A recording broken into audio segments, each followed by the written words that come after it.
नमस्कार मेरे प्यारे श्रोताओं, आज मैं आपके लिए एक अनोखी कहानी लेकर आई हूँ। ये कहानी है एक शिकारी की, एक वादे की, एक धोखे की और एक ऐसे भयानक खंडहर की जिसका राज कोई नहीं जानता। कहानी में आपको दोस्ती, मजबूरी, लालच और आखिर में किस्मत का एक ऐसा खेल देखने को मिलेगा जो आपके होश उड़ा देगा। तो कहानी को पूरा सुनिएगा और अगर आप हमारे चैनल ममता हिंदी कहानियां पर पहली बार आए हैं तो जल्दी से सब्सक्राइब का बटन दबाकर इस परिवार का हिस्सा बन जाइए। और हाँ, कमेंट में जरूर बताना कि आपको कहानी में सबसे अच्छा क्या लगा। तो चलिए अब कहानी शुरू करते हैं। ये बहुत पुराने समय की बात है। सुंदरवन नाम का एक बड़ा ही भयानक जंगल हुआ करता था जो दूर दूर तक मशहूर था। उसी जंगल के पास एक शिकारी रहता था जिसका नाम था मंगलू। उसके साथ उसकी पत्नी भी रहती थी। मंगलू तो अभी नौजवान था, जबकि उसकी पत्नी की उम्र ढल चुकी थी, वो अधेड़ थी। अब मंगलू की इस अधेड़ पत्नी के पीछे भी एक कहानी थी। उस जंगल से कोई 5 मील की दूरी पर किशनपुर नाम का एक गांव था, जहां भोला नाम का एक किसान रहता था। वो अपनी पत्नी के साथ रहता था। वो अक्सर अपनी बकरियां चराने के लिए जंगल की तरफ ले जाया करता था। तो रास्ते में जंगल के पास ही उसकी जान पहचान मंगलू शिकारी से हो गई। मंगलू उस जंगल के पास वाले घर में अकेला ही रहता था। मंगलू बहुत बड़ा शिकारी था। कहते थे कि उसके सामने से शिकार का बचकर निकल जाना नामुमकिन था। तो किसान भोला ने उससे दोस्ती कर ली थी। वो अपनी खेती बाड़ी का काम निपटाने के बाद अपनी पत्नी के साथ जंगल में बकरियां चराता था। वो अपने शिकारी दोस्त के भरोसे जंगल में बिना डरे काफी अंदर तक जाकर बकरियां चराता था। तो उसके दोस्त मंगलू ने भी कह रखा था कि तुम बिल्कुल मत डरना, मैं हूं ना। भोला अब बड़ी रिठाई के साथ जंगल के और अंदर तक जाने लगा था। एक दिन भोला अपनी पत्नी के साथ बकरियां लेकर जंगल गया हुआ था। उधर कई दिनों से शिकारी कुत्तों की नजर भोला की बकरियों पर लगी हुई थी। वो मौका देखते ही झुंड बनाकर, कोई 101 शिकारी कुत्ते थे, बकरियों पर टूट पड़े। अब मंगलू शिकारी तो भोला के साथ था नहीं, वो बेचारा अकेला था। तो उसने अपनी पत्नी से कहा, तुम जल्दी से दौड़कर मंगलू को बुला लाओ, तब तक मैं इन शिकारी कुत्तों से बकरियों को बचाने की कोशिश करता हूँ। उसकी पत्नी भागी भागी मंगलू के पास गई तो मंगलू जल्दी से उस औरत के साथ जंगल में गया। लेकिन तब तक बहुत देर हो चुकी थी। शिकारी कुत्तों ने सारी बकरियों को मार डाला था। कुत्तों ने भोला को भी बहुत बुरी तरह से काट लिया था। वो जमीन पर गिरकर तड़प रहा था। मंगलू ने गुस्से में आकर कई शिकारी कुत्तों को मार डाला तो कुछ वहां से भागने में कामयाब रहे। मंगलू जल्दी से अपने दोस्त के पास आया, लेकिन अब उसका बच पाना बहुत मुश्किल था। भोला को मरते वक्त भी अपनी पत्नी की चिंता खाई जा रही थी। तो उसने मंगलू से कहा, भाई मैं तो अब मर जाऊंगा, लेकिन तुम मेरी पत्नी का ख्याल रखना, मेरी पत्नी से ब्याह कर लेना। वो बस इतनी ही बात कह पाया और मर गया। मंगलू बड़ी मुश्किल में पड़ गया। उसकी अपनी उम्र तो अभी बस 20 साल की ही थी, लेकिन उस औरत की उम्र लगभग 40 साल के आसपास थी। अब अपने दोस्त को दिए वचन की खातिर उसे उस अधेड़ औरत से शादी करनी पड़ी। वो औरत भी मंगलू के साथ रहने लगी। वो थोड़ी पूजा पाठ करने वाली औरत थी। तो वो मंगलू को सलाह देने लगी, देखो मैंने अपने पहले पति को भी सलाह दी थी कि बकरियां मत पालो, तुम किसान हो तो गाय रखो, भैंस रखो, बकरी पालना और फिर खुद अपने हाथों से उसे कसाई को बेच देना, ये तो जीव की हत्या करने के बराबर हो जाता है। जिस जीव को तुम खुद पालते पोसते हो और बाद में फिर उसकी गर्दन पर छुरी फेर दो या कसाई से कटवा दो, यह एक बहुत बड़ा पाप है। आप यह बुरा काम छोड़ दो, नहीं तो इन बेजुबान जीवों की आह एक दिन आपको ले डूबेगी। इन्हीं जीवों की आह ने ही मेरे पहले पति को बिना समय के ही मौत का निवाला बना दिया। अब आप मेरे पति हो, मैं कभी आपका बुरा होते हुए नहीं देख सकती। मैं आपसे उम्र में बड़ी हूँ, मुझे दुनिया के तजुर्बे हैं। मैंने इंसानों को अपने कर्मों का फल भोगते हुए देखा है, इसलिए आज से ही शिकार का काम बंद कर दो। मंगलू बोला, भाग्यवान, आप कह तो ठीक रही हो, लेकिन मैं एक ही दिन में अपना धंधा नहीं बदल सकता। मैंने जब से होश संभाला है बस एक ही काम सीखा है, शिकार करना। अब अगर इसे एकदम से छोड़ दिया तो भूखे मरने की नौबत आ जाएगी। वैसे भी मैं किसी गांव में नहीं रहता, यह जंगल के पास मेरा अकेला घर है। अब मैं कौन सा दूसरा धंधा करूं? जंगल के शिकार को तो कसाई खुद आकर खरीद ले जाते हैं, हमें कहीं जाना भी नहीं पड़ता। लेकिन जैसे ही कोई दूसरा धंधा करूंगा मुझे गांव और हाट बाजार के चक्कर लगाने पड़ेंगे। उसकी पत्नी बोली, किसी भी नए धंधे को करने के लिए आप अकेले नहीं हो, मैं भी तो आपके साथ हूँ। मैं भी आपके साथ चलूंगी। हम जंगल से लकड़ी और फल भी तो लाकर उसे बेच सकते हैं। इस जंगल में ऐसे ऐसे पेड़ हैं जिनके फल या फूल भी सोने की तरह बेशकीमती हैं। हम उन फलों को इकट्ठा करके शहर की दुकानों में बेचेंगे तो हम फिर गरीब नहीं रहेंगे। पत्नी के बहुत समझाने पर मंगलू का मन बदल गया। उसने सोच लिया कि अपनी पत्नी की खातिर वो अब शिकार नहीं करेगा। उसने सोचा, अरे हम दो ही तो लोग हैं। इस औरत को पहले पति से भी कोई बच्चा नहीं हुआ, जबकि उसके साथ 20 साल रही है। अब 1 साल से मेरे साथ रह रही है। मुझे नहीं लगता कि इसकी गोद कभी भरेगी, लेकिन जो भी हो, औरत बहुत अच्छी है। मंगलू ने अपनी पत्नी की बात मानकर शिकार का इरादा बदल लिया। वो अपनी पत्नी के साथ जंगल में गया। मंगलू को उन कीमती पेड़ों के बारे में नहीं पता था, तो उसने पत्नी को साथ ले लिया कि तुम चलकर बताओ कि वो पेड़ कहाँ मिलेगा जिसके फल फूल महंगे बिकते हैं। पत्नी साथ होली और दोनों जंगल में चले गए। चलते चलते जंगल में मंगलू की नजर एक खंडहर पर पड़ी जो जंगल के ठीक बीच में खड़ा था। उसका आधा हिस्सा गिर चुका था। हालांकि मंगलू इस जंगल में सैकड़ों बार आया था, लेकिन उस खंडहर पर उसकी नजर कभी नहीं गई थी। वो जब पहली बार उस खंडहर को देखा तो पत्नी से बोला, भाग्यवान, आप कहो तो हम इस खंडहर के अंदर चलकर देख लेते हैं। पत्नी बोली, नहीं, आप उस खंडहर की तरफ कभी मत जाना। ये एक मनहूस खंडहर है। इसने न जाने कितनों की जिंदगियां छीन ली है। मंगलू बोला, क्या तुम इस खंडहर के बारे में पहले से जानती हो? पत्नी बोली, हाँ, मैं आपसे पहले ही कह चुकी हूँ कि मैंने जमाने के बहुत रंग देखे हैं। मैंने इंसान को लालच करते देखा है तो अपनों को रंग बदलते हुए भी देखा है। मंगलू बोला, मुझे तुम इस खंडहर के बारे में बताओ, मुझे जानने की बहुत इच्छा हो रही है। जा ची। पत्नी बोली, इसे राज ही रहने दो, जानकर क्या करोगे? छोड़ो, चलो हम चलते हैं उस पेड़ के पास।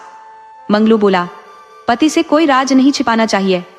पत्नी बोली, मेरी कसम खाओ कि राज जानने के बाद भी उस खंडहर की तरफ कभी नहीं जाओगे।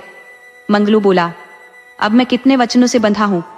अपने दोस्त के वचन की खातिर तुमसे ब्याह किया और जब जिंदगी भर साथ निभाने का, तुम्हारा कहा मानने का वचन दे दिया हूँ, तो फिर अब एक खंडहर देखने के लिए कैसे अपना वचन तोड़ दूंगा? पत्नी बोली, आप बिना मतलब मुझ पर नाराज हो गए। मैं कोई आपसे अलग नहीं हूँ, आप ही तो मेरे सहारा हो, तो मैं अपना सहारा कैसे खो सकती हूँ? इसके लिए तो मैं हर तरह से आपको बांध कर रखूंगी, अपनी बातों से भी और जरूरत पड़ी तो कसम से भी। मंगलू बोला, भाग्यवान, मुझे उस खंडहर में कोई घर नहीं बनाना, बस उसके भले बुरे के बारे में जानना है। पत्नी बोली, पुरुषों में एक यही बुरी आदत है कि जिस चीज से औरत मना कर दे उस काम को जरूर करते हैं। जब नहीं मानोगे तो सुनो, इस खंडहर में एक सोने का घड़ा खुद ब खुद लुढ़कने लगता है। ऐसा तब होता है जब कोई आदमी खंडहर के बड़े वाले कमरे में चला जाता है, तब उसके सामने एक सोने का घड़ा लुढ़कने लगता है। यह देखते ही आदमी लालच में आ जाता है। कौन ऐसा आदमी होगा जो सामने पड़ा खजाना छोड़ देगा? सुनसान जगह पर औरत या फिर खजाना मिल जाए तो कोई भी उसे नहीं छोड़ता। और फिर लालची और कामी आदमी का तो बात ही अलग है, वो अपना भला बुरा सोचता ही नहीं। मंगलू बोला, तुम कैसे जानती हो कि उस खंडहर में सोने का घड़ा चलता है? ये सिर्फ सुनी सुनाई बात है। पत्नी बोली, नहीं, यह बात बिल्कुल सच है। ये घटना मेरे भाई और भाभी के साथ भी हो चुकी है। पत्नी बोली, आप मेरे साथ 1 साल से रह रहे हो, लेकिन आपने कभी मेरे बारे में यह जानने की कोशिश नहीं की कि मेरा मायका कहाँ है।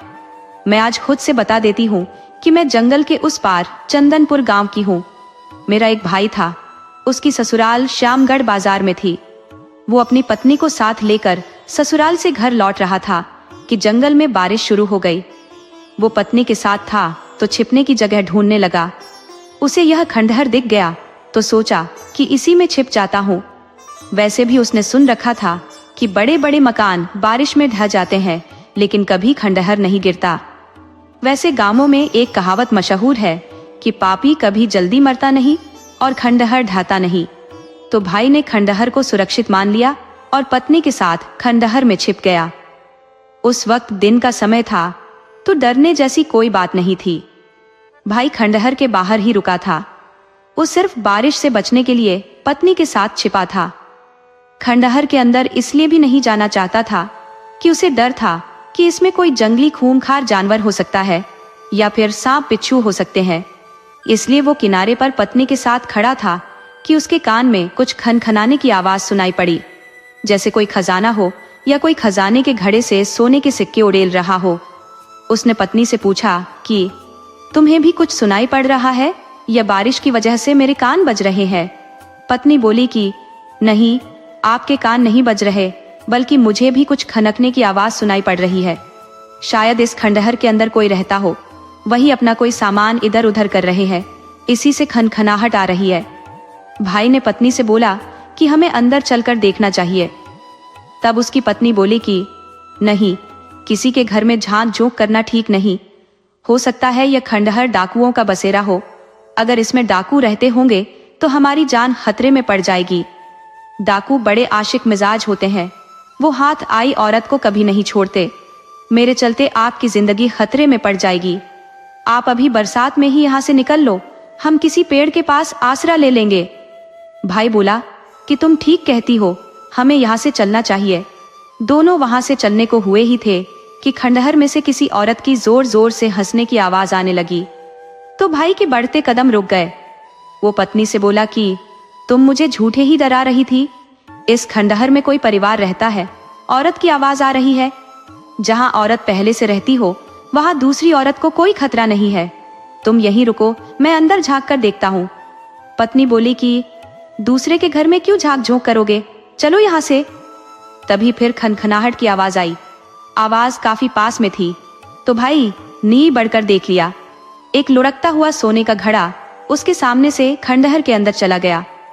भाई पत्नी से बोला कि बाप रे, यहाँ तो खजाना भरा पड़ा है। बरसात में सोने के घड़े अपने आप इधर उधर लुढ़क रहे हैं। हम एक आध को पकड़कर साथ ले चलते हैं, हमारी जिंदगी भर की गरीबी मिट जाएगी।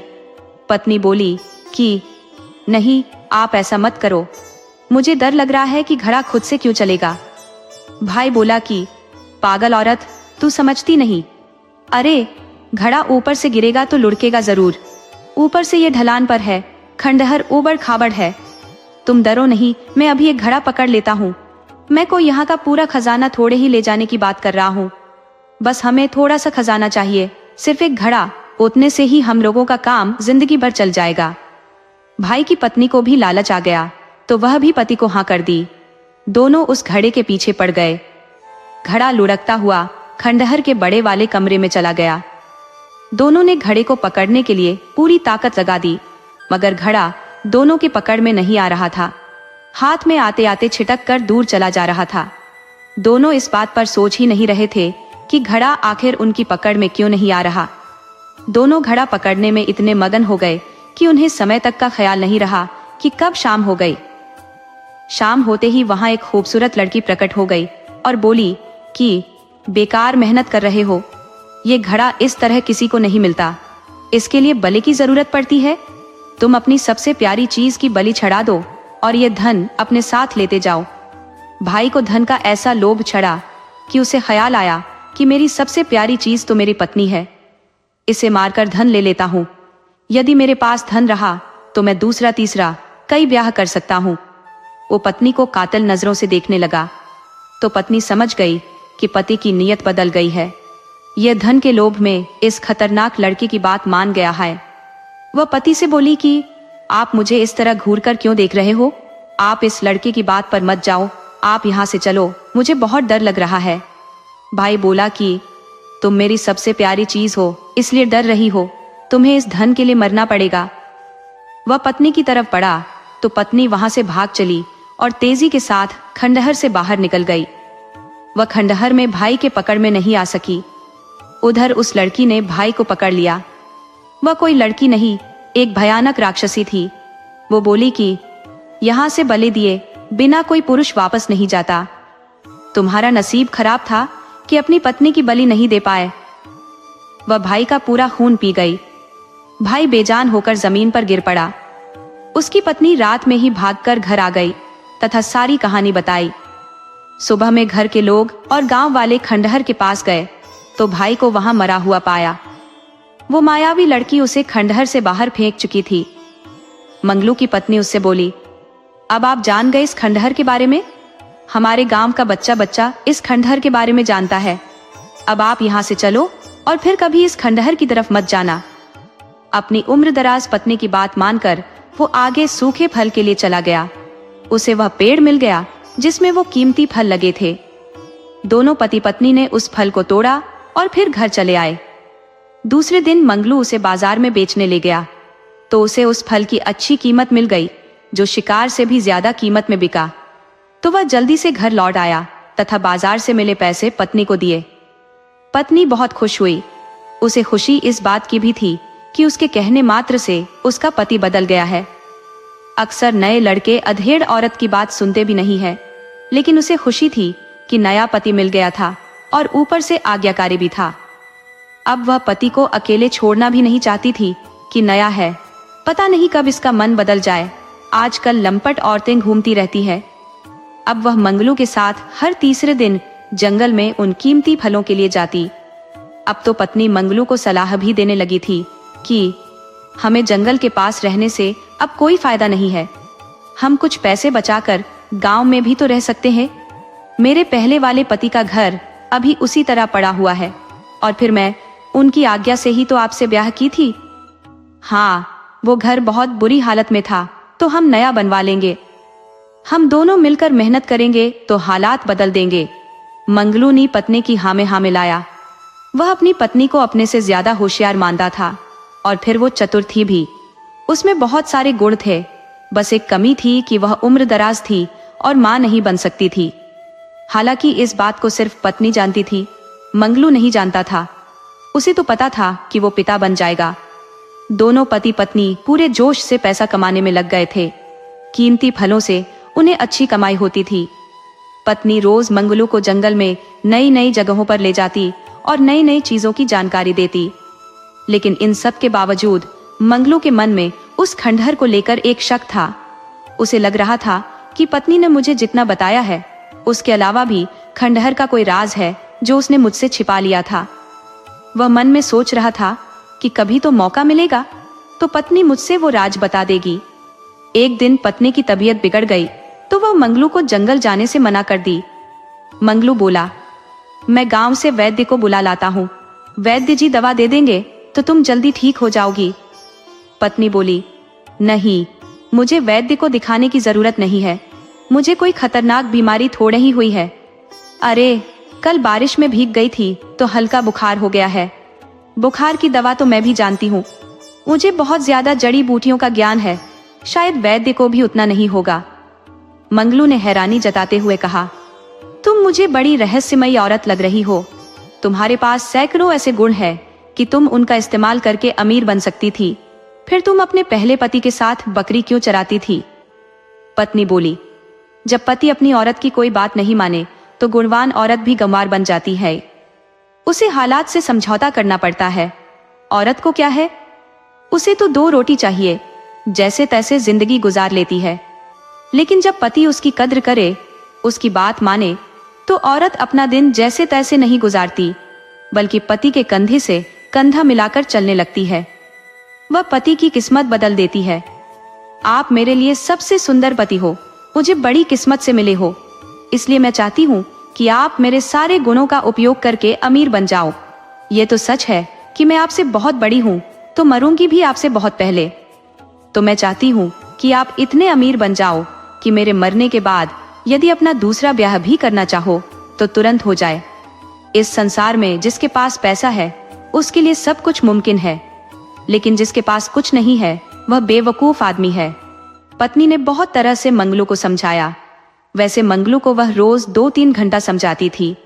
अब दोनों का घर जंगल के पास में था, दूसरा कोई बात करने को मिलता नहीं था, तो पत्नी ही मंगलू से बात कर लेती थी। वैसे भी औरतों को ज्यादा बात करना पसंद होता है। तो संयोग से जब एक दिन पत्नी बीमार पड़ गई और उसके समझाने से मंगलू जंगल में नहीं गया, वो पत्नी के लिए उसके बताए अनुसार जंगल से कुछ जड़ी बूटी ला दिया। लेकिन पत्नी की तबीयत ठीक नहीं हुई। पत्नी बोली, आप चिंता मत करो, मुझे बुखार है, उसे उतरने में 3 से 4 दिन लगेगा। क्या है कि मैं कभी बीमार पड़ती नहीं, और जब बीमार पड़ती हूँ तो हफ्तों ठीक होने में लग जाते हैं। आप बस मेरे ठीक होने का इंतजार करो, अकेले जंगल में मत जाना। तब मंगलू बोला, भाग्यवान, तुम मुझे छोटा बच्चा समझती हो। अरे, मैं कल तक एक शिकारी था। मुझे जंगल में देखकर पक्षी चहकने लगते हैं, जंगल के खतरनाक जानवर भी दुम दबाकर भाग लेते हैं, और तुम कहती हो कि जंगल में मत जाओ। अरे, जंगल में मुझे कहीं जाने से कोई डर नहीं है। तुम आराम करो, मैं 2-3 घंटे में ही जंगल से वापस आ जाता हूँ। अब रोज रोज तुम्हारा मेरे साथ जंगल में जाना मुझे अच्छा नहीं लगता। औरत को घर में भी तो कभी रहना चाहिए। पत्नी बोली, मैं आपकी बहादुरी पर शक नहीं कर रही। आप बहादुर हो, कहीं भी जंगल में जा सकते हो, बस उस खंडहर में मत जाना। मैं इसीलिए आपके साथ जाती हूँ कि आप कोई गलती मत कर बैठो। आप जाओ, लेकिन खंडहर में मत जाना। मंगलू बोला, आपने जब एक बार मना कर दिया है तो मुझ पर भरोसा करो, मैं तुमको दी वचन को नहीं तोड़ सकता। मंगलू पत्नी से इजाजत लेकर जंगल में चला गया और उसे वो कीमती फल भी मिल गए। संयोग से जब वो वापस लौट रहा था और खंडहर के पास था कि तभी जोरदार बारिश होने लगी। मंगलू ने सोचा कि खंडहर के बाहरी किनारे पर छिप जाता हूं, कि तभी उसे ख्याल आया कि पत्नी ने कसम दी है, मुझे उधर देखने से भी मना किया है। तो वह आगे भीगते हुए चल पड़ा। जब आगे बढ़ा तो हैरान हो गया कि जंगल में कहीं भी बारिश नहीं हो रही, सिर्फ उस खंडहर के आसपास ही बारिश क्यों हो रही है। ये तो बड़ी अजीब बात है। उसे और भी हैरानी हुई कि जब वह बारिश में भीगता हुआ यहाँ तक आया है तो उसके कपड़े गीले क्यों नहीं है। उसके समझ में आया कि खंडहर सिर्फ रहस्यों से भरा नहीं है, बल्कि मायावी भी है। उसमें जरूर कोई राक्षस या राक्षसी रहती है जो अपना शिकार फंसाने के लिए तरह तरह के हथकंडे अपनाती है। आज मुझे फंसाने का इरादा था उसका। वह जल्दी से घर आ गया और इस बात को पत्नी से नहीं बताया कि घबरा जाएगी और मुझे जंगल में अब जाने ही नहीं देगी। दूसरा दिन वो बाजार गया। अपना फल बेचने के बाद वापस चल दिया। हालांकि बाजार नजदीक में नहीं था और वहां जाने का कोई दूसरा साधन नहीं था। अब 8 कोस की पैदल यात्रा आने जाने और फल बेचने में ही शाम हो जाती थी। उसे इतनी फुर्सत नहीं मिल पाती कि बाजार से कोई और सामान इत्मीनान से खरीद सके। लेकिन आज उसे अपने लिए तथा पत्नी के लिए कपड़े खरीदने थे तो लौटने में देर हो गई। आधे रास्ते में ही रात हो गई।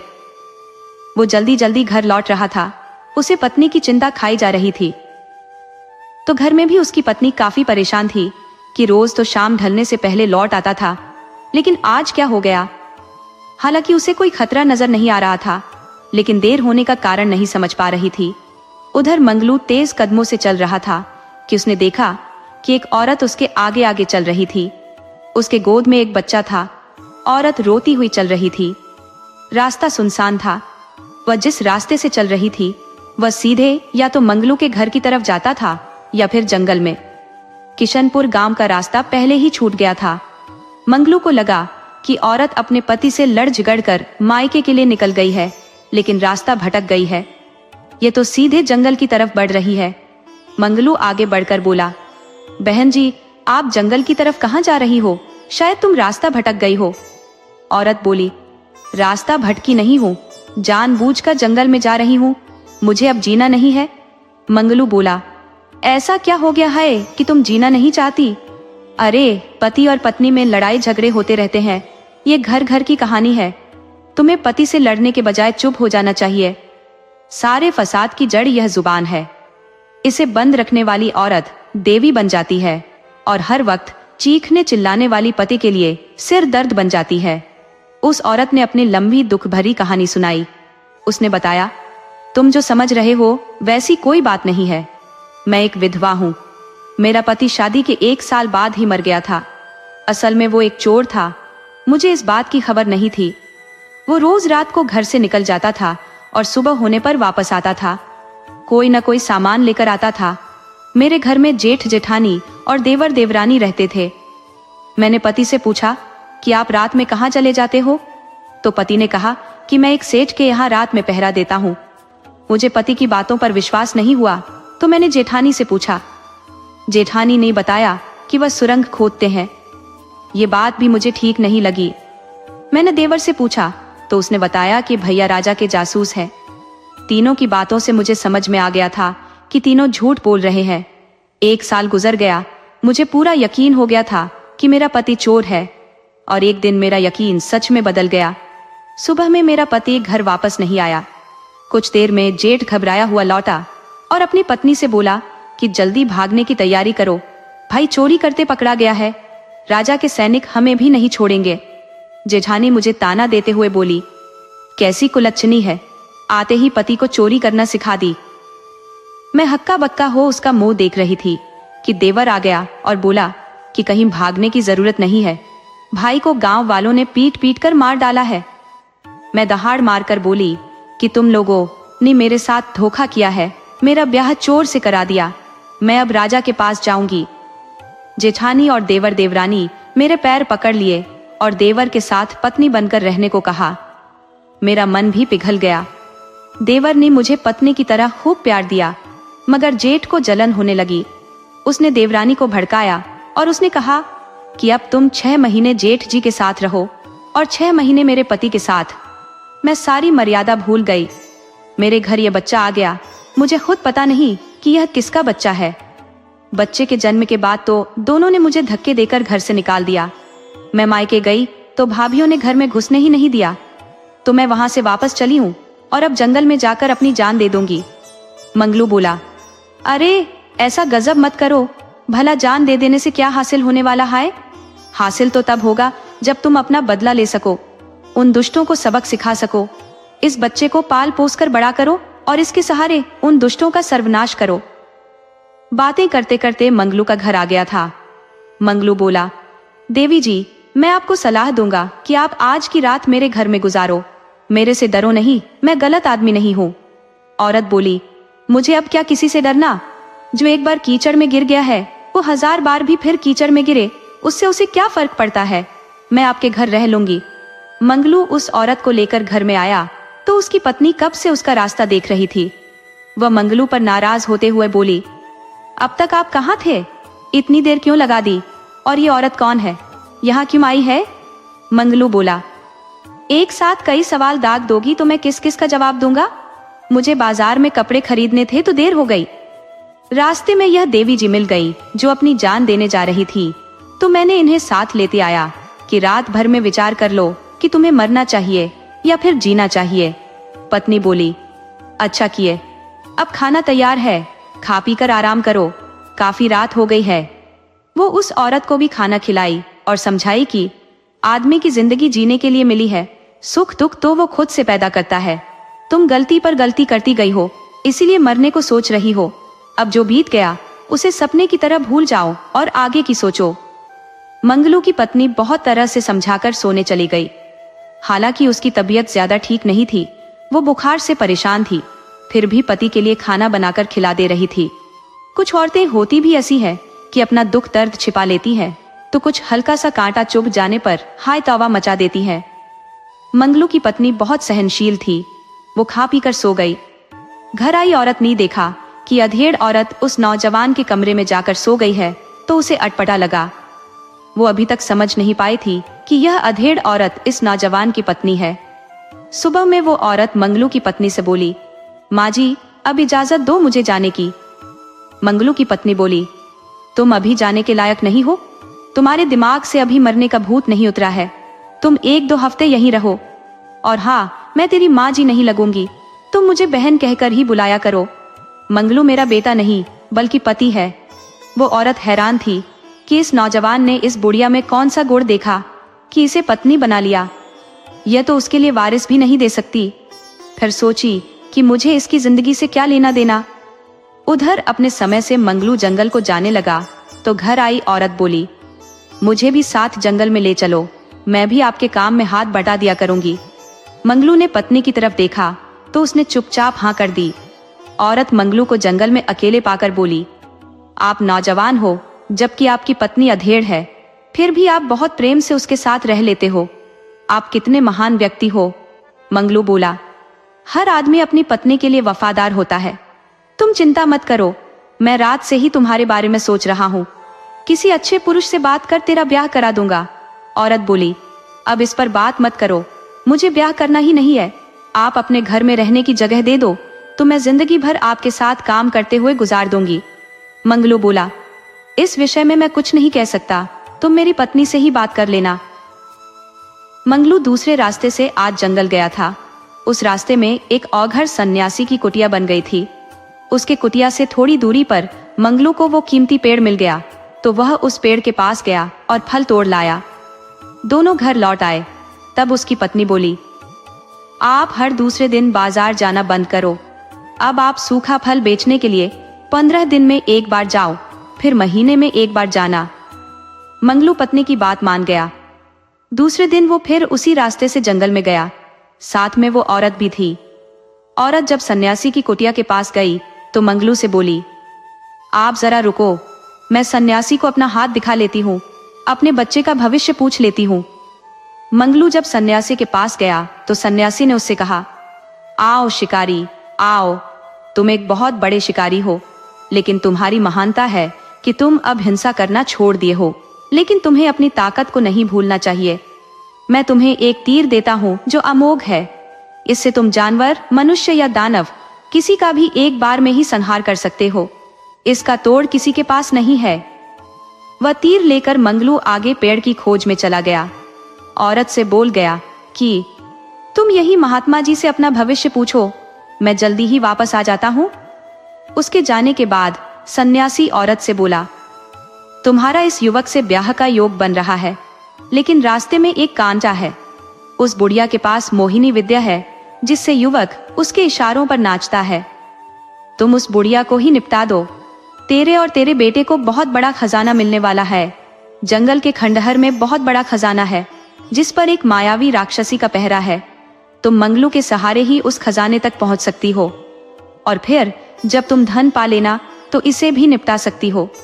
अकूत धन की मालकिन से तो राजा का राजकुमार भी ब्याह कर सकता है। तुम रानी बन जाओगी।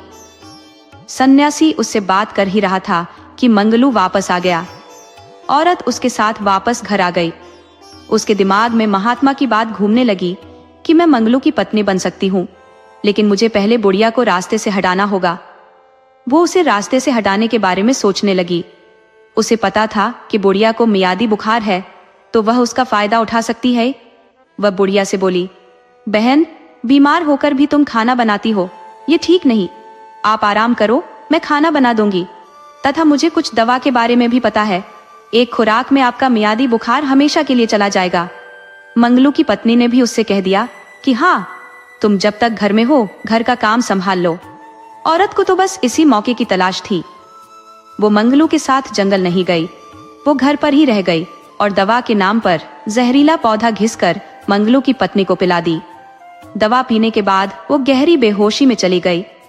मंगलू जब घर आया तो औरत घबराकर बताई, जल्दी चलकर दीदी को देखो, उसे क्या हो गया है। मंगलू ने देखा तो वह मर चुकी थी। वो बहुत दुखी हुआ, बोला, यही मेरा एक सहारा थी, मेरा आखिरी सहारा भी छिन गया।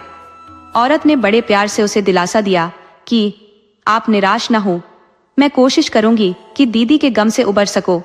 आप कहोगे तो मैं हमेशा यहीं रह जाऊंगी। मंगलू को एक सहारे की जरूरत थी, तो उससे कह दिया कि तुम मेरे साथ ही रहो। औरत इसी चाल में थी। वह जल्दी ही मंगलू से घुल मिल गई। वह मंगलू से ब्याह कर ली और साथ रहने लगी। वह लगातार उस सन्यासी के संपर्क में भी थी। सन्यासी के मन में औरत के लिए काम जाग गया था। वो खंडहर के खजाने को और औरत को, दोनों को पाना चाहता था। वो मंगलू के सहारे ही खजाना पा सकता था तथा औरत की मदद से ही मंगलू को मार सकता था। तो वो औरत को रोज सलाह देता कि तुम मंगलू को किसी तरह उस खंडहर में चलने को तैयार करो। औरत ने जब मंगलू से खंडहर में चलने की बात की तो वो भड़क उठा, तुम्हारा दिमाग खराब है, उस खंडहर में कोई नहीं जाता, जो जाता है वह मरकर आता है। तब औरत बोली, आपके पास वो महात्मा वाला तीर है जिससे तुम उस खंडहर की राक्षसी का वध कर सकते हो। मंगलू बोला, मैं अपनी पहली पत्नी से वादा किया हूँ कि कभी उस खंडहर की तरफ जाऊंगा ही नहीं। तब औरत रोने गाने लगी, जो नहीं है उसकी बात आज भी मान रहे हो, और मैं जिंदा आपकी पत्नी आपके साथ हूँ, उसकी कोई कदर नहीं। मेरी तो किस्मत ही खराब है। मंगलू बोला, अब नाटक बंद करो और चलो, मैं चलता हूँ, लेकिन मैं उस खंडहर से एक फूटी कौड़ी भी नहीं लूंगा। औरत बोली, आप हाथ भी मत लगाना, धन मैं लाऊंगी। हम उस महात्मा को भी साथ ले चलेंगे कि कोई समस्या आए तो महात्मा हमारी मदद करे। औरत, महात्मा, अपने बच्चे और पति को साथ लेकर उस खंडहर में घुस गई। वहां खंडहर में एक खूबसूरत औरत, जिसका मुंह बहुत सुंदर था पर शरीर राक्षसी का था, मंगलू से बोली, तुम गलती से भी गुफा के अंदर मत आना। तुम एक नेक दिल इंसान हो, तुम्हारे अंदर लालच नहीं है, इसलिए तुम बाहर ही रहो। मुझे सिर्फ पापी और लोभी पसंद है। मंगलू उसकी बात अनसुनी कर अंदर जाने लगा तो वह बोली, जरा ठहरो, तुम नहीं जानते कि यह सन्यासी और यह औरत धूर्त है। इस औरत ने सन्यासी के कहने पर तुम्हारी पत्नी को जहर देकर मारा है। ये औरत तुमसे कोई प्यार नहीं करती, ये खुद एक लंपट औरत है। इसने तुमसे जो भी कहानी सुनाई है सब झूठ सुनाई है। ये एक वेश्या है जिसे दूसरी वेश्याओं ने बेटा होने पर अपने कोठे से निकाल दिया है। ये तुम्हें भी मारने वाली है, इसलिए तुम इस औरत का मोह छोड़कर खंडहर से बाहर रहो। मंगलू खंडहर से बाहर खड़ा रह गया तो सन्यासी बोला, मूर्ख, यह राक्षसी तुझे भरमा रही है, तू मेरे दिए तीर से इसका वध कर दे। मंगलू बोला, नहीं, मुझे राक्षसी से कोई दुश्मनी नहीं है, मुझे इसे नहीं मारना। उधर राक्षसी सन्यासी की तरफ बढ़ने लगी तो उसने औरत के हाथ से उसका बच्चा लेकर राक्षसी के ऊपर फेंक दिया। राक्षसी के छूते ही बच्चा जल गया। राक्षसी ने उस सन्यासी को उठाकर पटक दिया तो वह भी जल गया। औरत मंगलू से दुहाई देने लगी, आप मेरे पति हो, मुझे बचा लो, मैं भूल कर बैठी हूँ, अब मुझसे कोई गलती नहीं होगी। राक्षसी ने उस औरत को एक पल में जला दिया तथा मंगलू से बोली, तुम सन्यासी वाला तीर मुझ पर चलाओ। मंगलू बोला, नहीं, मैं भला तुम्हारे ऊपर तीर क्यों चलाऊं? तुमने मेरा क्या बिगाड़ा है? राक्षसी बोली, तुम्हारे उस तीर में मेरे उद्धार का राज छुपा है, तुम संकोच मत करो। मंगलू ने उस तीर को राक्षसी के ऊपर चला दिया तो वह राक्षसी एक सुंदर औरत में बदल गई तथा खंडहर वहां से गायब हो गया। वहां कोई खजाना नहीं था।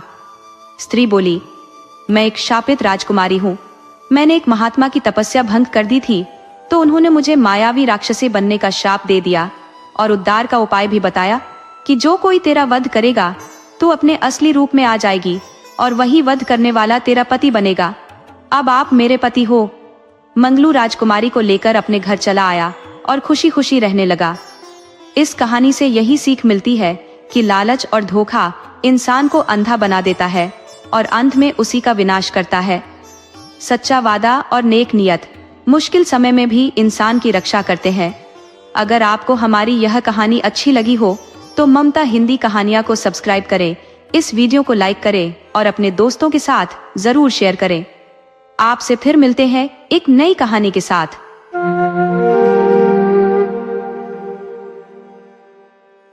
बहुत पुराने समय की बात है, जब राजा महाराजाओं का जमाना था और धरती पर न्याय और धर्म का राज हुआ करता था।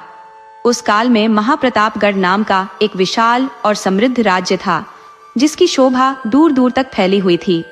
इस राज्य के राजा महावीर सिंह एक न्यायप्रिय और प्रजावत्सल शासक थे, जिनकी प्रजा उन्हें अपने प्राणों से भी अधिक प्रेम करती थी। लेकिन राजा महावीर सिंह की सबसे बड़ी संपत्ति थी उनकी इकलौती पुत्री राजकुमारी चंद्रलेखा। चंद्रलेखा केवल सुंदरता की देवी ही नहीं थी, बल्कि उसमें एक असाधारण तेजी और चतुराई भी थी। जब वह बोलती थी तो लगता था मानो कोई वीणा के तार छेड़े जा रहे हों। उसके नेत्र इतने तेज थे कि एक ही नजर में वह किसी भी व्यक्ति के दिल की बात जान लेती थी। राज्य की प्रजा उसे चंद्रमुखी कहकर पुकारती थी, क्योंकि उसका मुख चांद की भांति निर्मल और प्रकाशमान था। समय बीतता गया और चंद्रलेखा युवावस्था में पदार्पण कर गई। अब राजा महावीर सिंह की चिंता बढ़ने लगी कि उनकी बेटी का विवाह किससे करे। दूर दूर के राज्यों से राजकुमारों के विवाह प्रस्ताव आने लगे। कोई अपनी वीरता का बखान करता, कोई अपने धन दौलत का, लेकिन चंद्रलेखा किसी भी प्रस्ताव से संतुष्ट नहीं हो रही थी। एक दिन राजा ने अपनी बेटी को अपने पास बुलाया और कहा, बेटी, अब समय आ गया है कि तुम्हारे विवाह की बात सोची जाए। कई योग्य राजकुमारों के प्रस्ताव आए हैं, तुम किसे पसंद करोगी? चंद्रलेखा ने अपने पिता की आंखों में देखा और विनम्रता से कहा, पिताजी, मैं कोई साधारण वर नहीं चाहती। मुझे एक ऐसा जीवन साथी चाहिए जो केवल रूप रंग या धन दौलत में ही श्रेष्ठ ना हो, बल्कि चरित्र और गुणों में भी उत्तम हो। मैं चाहती हूँ कि मेरा पति में सच्चे अर्थों में एक आदर्श पुरुष हो। राजा ने पूछा, तो फिर तुम्हारा क्या सुझाव है बेटी? चंद्रलेखा की आंखों में एक विशेष चमक आ गई। उसने कहा, पिताजी, मैंने एक योजना सोची है। हमारे महल में 7 दरवाजे हैं जो एक के बाद एक खुलते हैं। मैं चाहती हूँ कि इन दरवाजों के पीछे ऐसी परीक्षाएं रखी जाएं जो एक व्यक्ति के सच्चे चरित्र को परखे। जो राजकुमार इन सभी परीक्षाओं में सफल हो जाएगा, वही मेरा पति बनने का अधिकारी होगा। राजा महावीर सिंह अपनी बेटी की बुद्धिमानी से प्रभावित हो गए। उन्होंने कहा, यह तो बहुत अच्छा विचार है बेटी, लेकिन यह परीक्षाएं कैसी होंगी? चंद्रलेखा मुस्कुराई और बोली, पिताजी, मैंने इसके बारे में गहराई से सोचा है। पहली परीक्षा लोभ की होगी, दूसरी करुणा की, तीसरी त्याग की, चौथी मित्रता की, 5वीं साहस की, 6ठी ज्ञान की और 7वीं सच्चे प्रेम की। जो व्यक्ति इन सभी गुणों को अपने भीतर रखता होगा, वही मेरा सही जीवन साथी हो सकता है। राजा ने अपनी बेटी के माथे पर स्नेह से हाथ रखा और कहा, तुम्हारा निर्णय बिल्कुल सही है बेटी, ऐसा ही होगा। इसके बाद पूरे राज्य में डंका पिटवाया गया। घोषणा हुई कि राजकुमारी चंद्रलेखा का स्वयंवर एक अनूठे तरीके से होगा। जो भी राजकुमार उनसे विवाह करना चाहता है, उसे 7 दरवाजों की परीक्षा पास करनी होगी। यह खबर हवा की गति से दूर दूर के राज्यों तक पहुंच गई। जब यह समाचार अन्य राज्यों में पहुंचा तो सभी जगह हलचल मच गई। कुछ राजकुमार इस चुनौती को सुनकर उत्साहित हो गए तो कुछ डर गए, लेकिन जो वास्तव में वीर और आत्मविश्वास से भरे थे, वे इस अनोखे स्वयंवर की तैयारी में जुट गए। सभी जानते थे कि चंद्रलेखा जैसी रूपवान और गुणवान राजकुमारी पाना आसान नहीं होगा, लेकिन जो सच्चा प्रेमी था, वह इस चुनौती के लिए तैयार था। ईशान नाम का एक राजकुमार था जो अपने राज्य चंद्रगुप्तपुर का वारिस था। वह न केवल रूप और गुण में श्रेष्ठ था, बल्कि उसका हृदय भी अत्यंत पवित्र था। जब उसे चंद्रलेखा के स्वयंवर की खबर मिली तो वह तुरंत महाप्रतापगढ़ की यात्रा पर निकल पड़ा। रास्ते में वह मन में सोचता रहा कि आखिर ये 7 परीक्षाएं कैसी होंगी और क्या वह इन्हें पार कर सकेगा। महाप्रतापगढ़ पहुंचते पहुंचते कई दिन लग गए। जब ईशान राजधानी में पहुंचा तो देखा कि दूर दूर से आए हुए राजकुमार यहाँ डेरा डाले हुए हैं। सभी के चेहरों पर उत्सुकता और चिंता के मिले जुले भाव थे। कुछ राजकुमार अपने साथ बड़ी सेना लेकर आए थे, कुछ अपने गुरुओं को साथ लाए थे और कुछ ने अपने ज्योतिषियों से शुभ मुहूर्त निकलवाया था। स्वयंवर के दिन राजमहल में भारी भीड़ जुटी। राजा महावीर सिंह ने सभी राजकुमारों का स्वागत किया और नियम समझाए। उन्होंने कहा, वीर राजकुमारों, आप सभी का स्वागत है, लेकिन यहाँ केवल वही सफल होगा जिसके पास सच्चे गुण होंगे। परीक्षा एक एक करके होगी और जो असफल होगा उसे वापस जाना होगा। पहला दरवाजा खोला गया। यह दरवाजा बहुत ही भव्य और चमकदार था। जब राजकुमार एक एक करके इसके सामने गए तो वे हैरान रह गए। दरवाजे के ठीक सामने सोने, चांदी, हीरे जवाहरात और मोतियों के ढेर लगे हुए थे। इतना खजाना देखकर कई राजकुमारों की आंखें चमक उठी। धन की यह चमक इतनी आकर्षक थी कि देखने वाला मोहित हो जाए। तभी आकाश से एक दिव्य आवाज आई, हे राजकुमारों, यह पहली परीक्षा है। आप चाहें तो यहाँ रखा यह सारा खजाना अपने साथ ले जा सकते हैं और अपने राज्य वापस लौट सकते हैं, या फिर इसे छोड़कर दरवाजा खोलने की कोशिश कर सकते हैं। चुनाव आपका है। यह सुनकर कई राजकुमारों के मन में लालच जाग गया। वे सोचने लगे कि इतना सारा खजाना तो किसी भी राज्य की संपत्ति से कहीं अधिक है। अगर ये मिल जाए तो राजकुमारी चंद्रलेखा न सही, कोई और राजकुमारी से विवाह कर लिया जाएगा। पहला राजकुमार, जो कि कालिंद राज्य से आया था, खजाने की चमक देखकर अपना आपा खो बैठा। उसने झुककर सोने के सिक्कों को अपने हाथों में भर लिया और बोला, अरे, इतना खजाना तो मेरे पूरे राज्य की संपत्ति से भी अधिक है। मैं यही लेकर वापस चला जाऊंगा। वह खजाना बटोरने में लग गया और महल से बाहर निकल गया। दूसरे राजकुमार की भी यही स्थिति हुई, तीसरे, चौथे। इस तरह से लगभग 10 राजकुमार लालच में फंसकर खजाना लेकर चले गए। जो राजकुमार बचे थे वे समझदार थे, लेकिन फिर भी उनमें से कुछ के मन में हिचकिचाहट थी। अब ईशान की बारी आई। उसने उस चमकदार खजाने को देखा। सच में वह इतना आकर्षक था कि किसी का भी मन ललचा जाए। लेकिन ईशान के मन में एक ही बात आई कि अगर वह वास्तव में चंद्रलेखा से प्रेम करता है और उससे विवाह करना चाहता है तो उसे इस परीक्षा में सफल होना ही होगा। धन तो कमाया जा सकता है, लेकिन सच्चा प्रेम और जीवन साथी बार बार नहीं मिलता। उसने मन में दृढ़ संकल्प किया और कहा, मैं यहाँ राजकुमारी चंद्रलेखा के स्वयंवर में भाग लेने आया हूँ, न कि धन कमाने। ये धन तो केवल परीक्षा है कि कितना लालची हूँ। उसने खजाने की ओर देखा तक नहीं और सीधे दरवाजे के पास गया। दरवाजे पर एक छोटा सा हैंडल था। ईशान ने बिना किसी हिचकिचाहट के उसे खोलने की कोशिश की। अचानक दरवाजा एक तेज सुनहरी रोशनी के साथ खुल गया।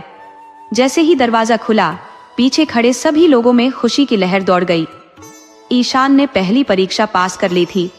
कुछ अन्य राजकुमारों ने भी ईशान का अनुसरण करते हुए लालच त्यागा और दरवाजा खोलने में सफल रहे।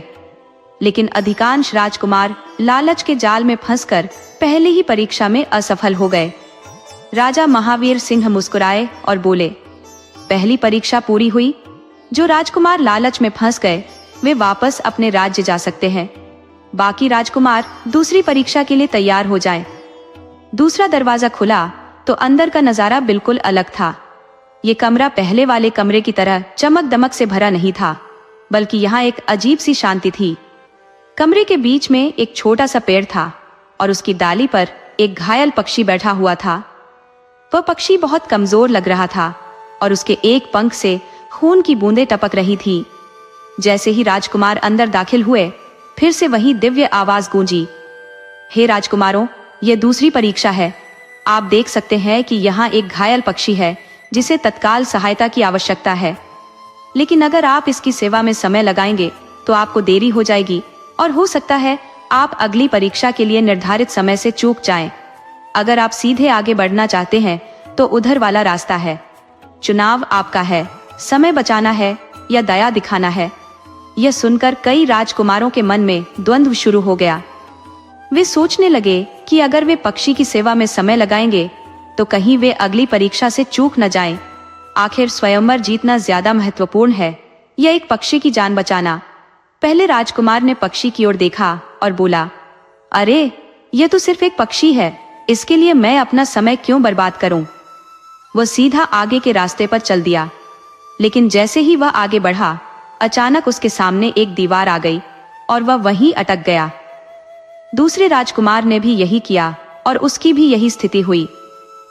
जो राजकुमार पक्षी की अनदेखी करके आगे बढ़ने की कोशिश कर रहे थे, वे सभी किसी न किसी तरह से अटक जा रहे थे या उन्हें आगे का रास्ता नहीं मिल रहा था। अब ईशान की बारी आई। उसने घायल पक्षी को देखा तो उसका हृदय करुणा से भर गया। वह सोचने लगा कि यह छोटा सा जीव कितना दुखी है और कितनी पीड़ा में है। उसने मन में सोचा कि अगर स्वयंवर जीतने के लिए उसे एक निर्दोष जीव की जान की अनदेखी करनी पड़े तो ऐसी जीत का क्या फायदा। ईशान तुरंत पक्षी के पास गया। उसने देखा कि पक्षी के पंख में एक कांटा चुभा हुआ है और उसी से खून निकल रहा है। उसने बड़ी सावधानी से कांटे को निकाला और अपने वस्त्र का एक टुकड़ा फाड़कर पक्षी के घाव पर बांध दिया। फिर उसने पास में रखे एक छोटे से पानी के बर्तन से पक्षी के लिए पानी की व्यवस्था की। पक्षी ने पानी पिया तो उसमें जान आ गई। वह खुशी से फड़फड़ाने लगा। ईशान ने प्यार से उसे सहलाया और कहा, छोटे मित्र, अब तुम ठीक हो जाओगे। हमेशा अपना ख्याल रखना। ये देखकर पक्षी इतना खुश हुआ कि वह ईशान के हाथ पर बैठ गया। अचानक वह पक्षी बोलने लगा, हे दयालु राजकुमार, आपने मुझ पर जो करुणा दिखाई है उसके लिए मैं आपका आभारी हूँ। वास्तव में मैं कोई साधारण पक्षी नहीं हूँ, बल्कि इस परीक्षा का संरक्षक हूँ। आपने सिद्ध कर दिया कि आपके हृदय में सच्ची करुणा है। इतना कहकर पक्षी ने अपने पंख फैलाए और एक सुनहरी रोशनी फैल गई। अगला दरवाजा अपने आप खुल गया। ईशान को एक अलौकिक शांति का अनुभव हुआ और वह आगे बढ़ गया। कुछ अन्य राजकुमारों ने भी ईशान का अनुसरण करते हुए पक्षी की सेवा की और वे भी सफल हुए। लेकिन जिन राजकुमारों ने केवल अपने स्वार्थ के बारे में सोचा था, वे इस परीक्षा में असफल हो गए। इस परीक्षा के बाद राजा महावीर सिंह ने घोषणा की, दूसरी परीक्षा पूरी हुई। जिन राजकुमारों ने करुणा दिखाई वे आगे बढ़ सकते हैं, बाकी अपने राज्य वापस जा सकते हैं। अब केवल 5 राजकुमार बचे थे, जिनमें ईशान भी शामिल था। सभी के चेहरों पर आत्मविश्वास था लेकिन साथ ही यह चिंता भी थी कि आगे की परीक्षाएं और भी कठिन होंगी। तीसरा दरवाजा खुलते ही एक मनमोहक सुगंध चारों ओर फैल गई। अंदर का कमरा बहुत ही सुंदर था और यहाँ के दृश्य देखकर लगता था जैसे कोई स्वर्गीय जगह हो। कमरे के बीच में एक वृद्ध ऋषि ध्यान की मुद्रा में बैठे हुए थे। उनके सफेद बाल और दाढ़ी उनके तपस्वी जीवन की गवाही दे रहे थे, लेकिन उनके चेहरे पर भूख और थकान के स्पष्ट निशान दिखाई दे रहे थे। ऋषि के सामने एक सुनहरी थाली में अत्यंत स्वादिष्ट और पौष्टिक भोजन रखा हुआ था। उस भोजन की खुशबू इतनी मनमोहक थी कि देखने मात्र से ही मुंह में पानी आ जाए।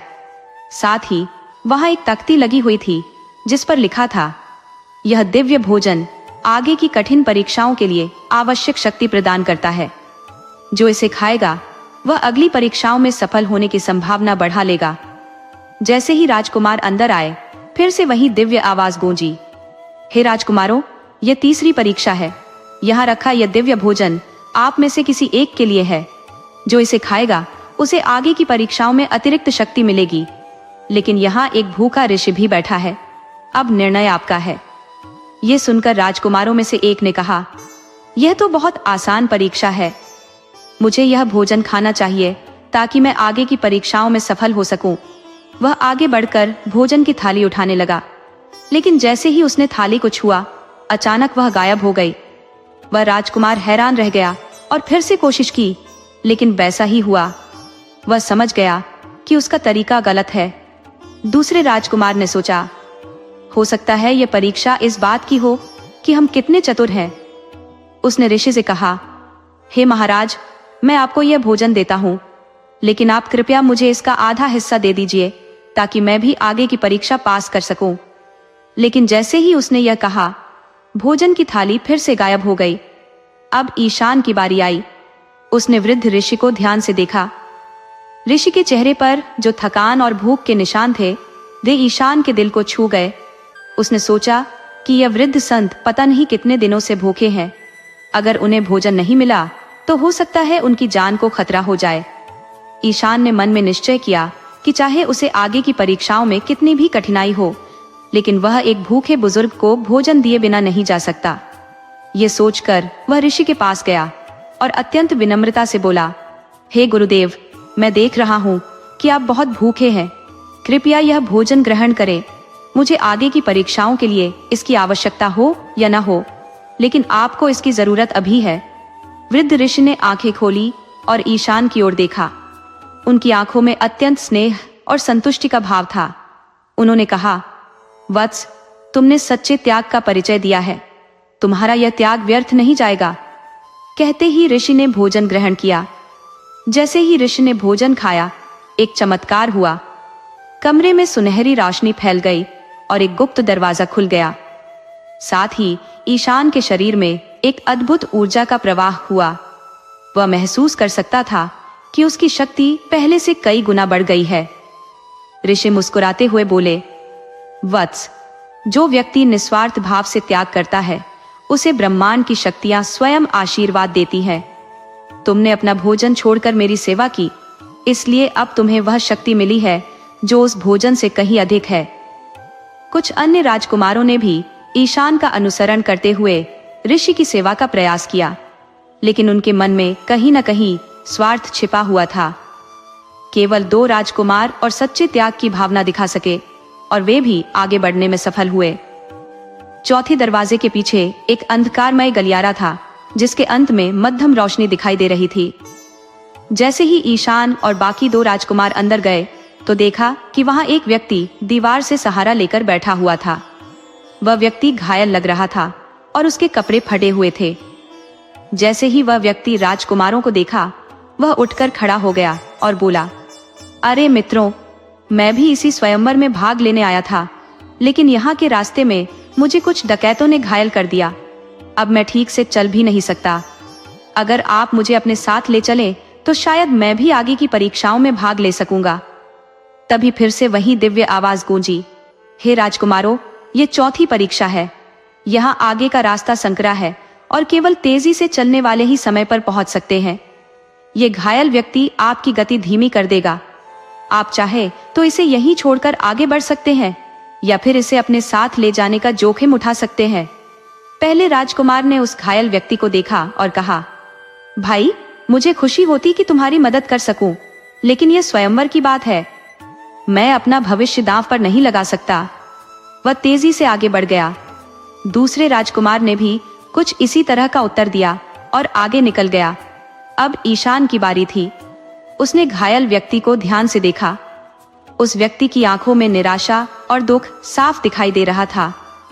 ईशान के मन में यह बात आई कि अगर वह वास्तव में एक अच्छा मित्र बनना चाहता है चंद्रलेखा का, तो उसे पहले सिद्ध करना होगा कि वह एक अच्छा मित्र है। ईशान ने उस व्यक्ति के पास जाकर कहा, मित्र, चिंता मत करो, हम साथ चलेंगे। सच्ची मित्रता यही है कि मुसीबत के समय एक दूसरे का साथ दिया जाए। उसने घायल व्यक्ति का हाथ अपने कंधे पर रखा और धीरे धीरे आगे बढ़ने लगा। रास्ते में वह व्यक्ति बोला, मित्र, मैं तुम्हारी राह में रुकावट बन रहा हूं, तुम मुझे यहीं छोड़कर आगे बढ़ जाओ। लेकिन ईशान ने कहा, नहीं मित्र, हम साथ ही जाएंगे।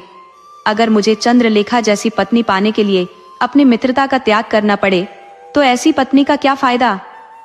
ये सुनकर वह व्यक्ति की आंखों में आंसू आ गए।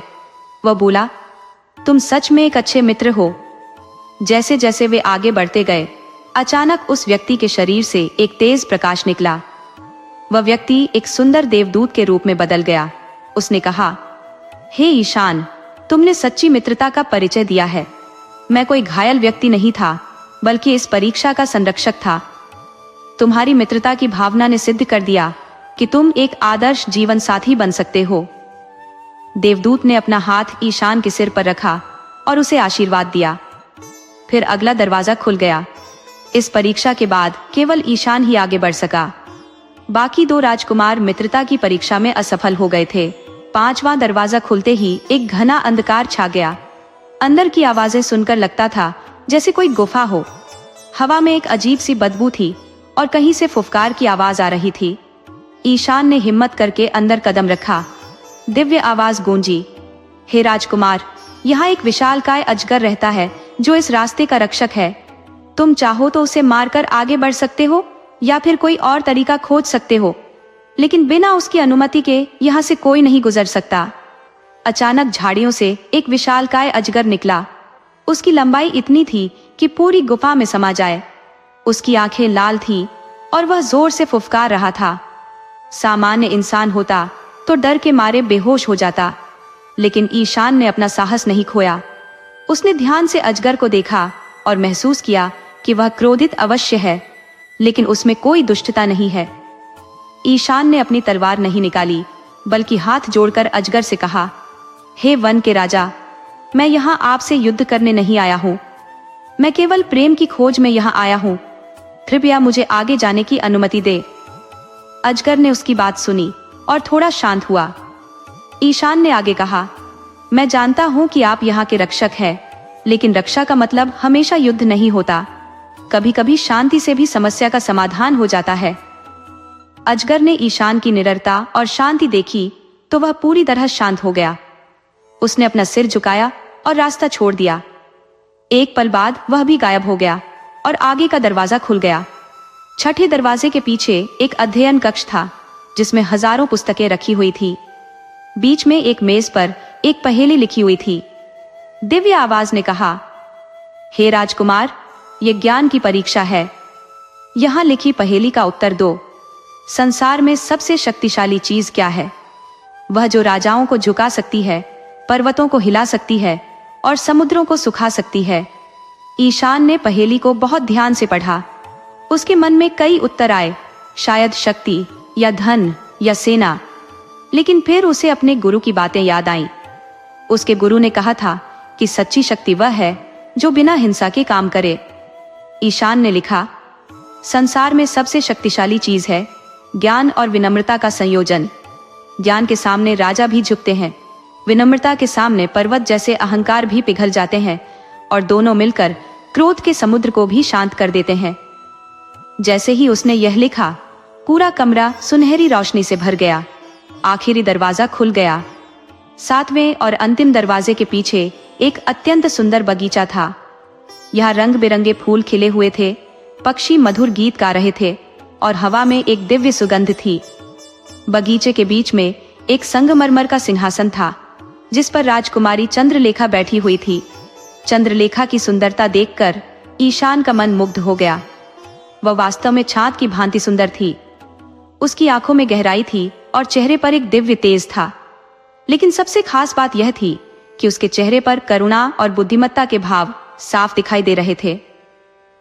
ईशान आगे बढ़कर चंद्रलेखा के सामने पहुंचा। चंद्रलेखा ने मुस्कुराते हुए कहा, राजकुमार ईशान, आपने सभी 6 परीक्षाएं सफलतापूर्वक पार कर ली है, लेकिन अभी भी एक अंतिम परीक्षा बाकी है। ईशान ने विनम्रता से पूछा, राजकुमारी, वह कैसी परीक्षा है? चंद्रलेखा ने उसकी आंखों में देखकर पूछा, मैं यह जानना चाहती हूँ कि आप यहाँ क्यों आए हैं? आपका वास्तविक उद्देश्य क्या है?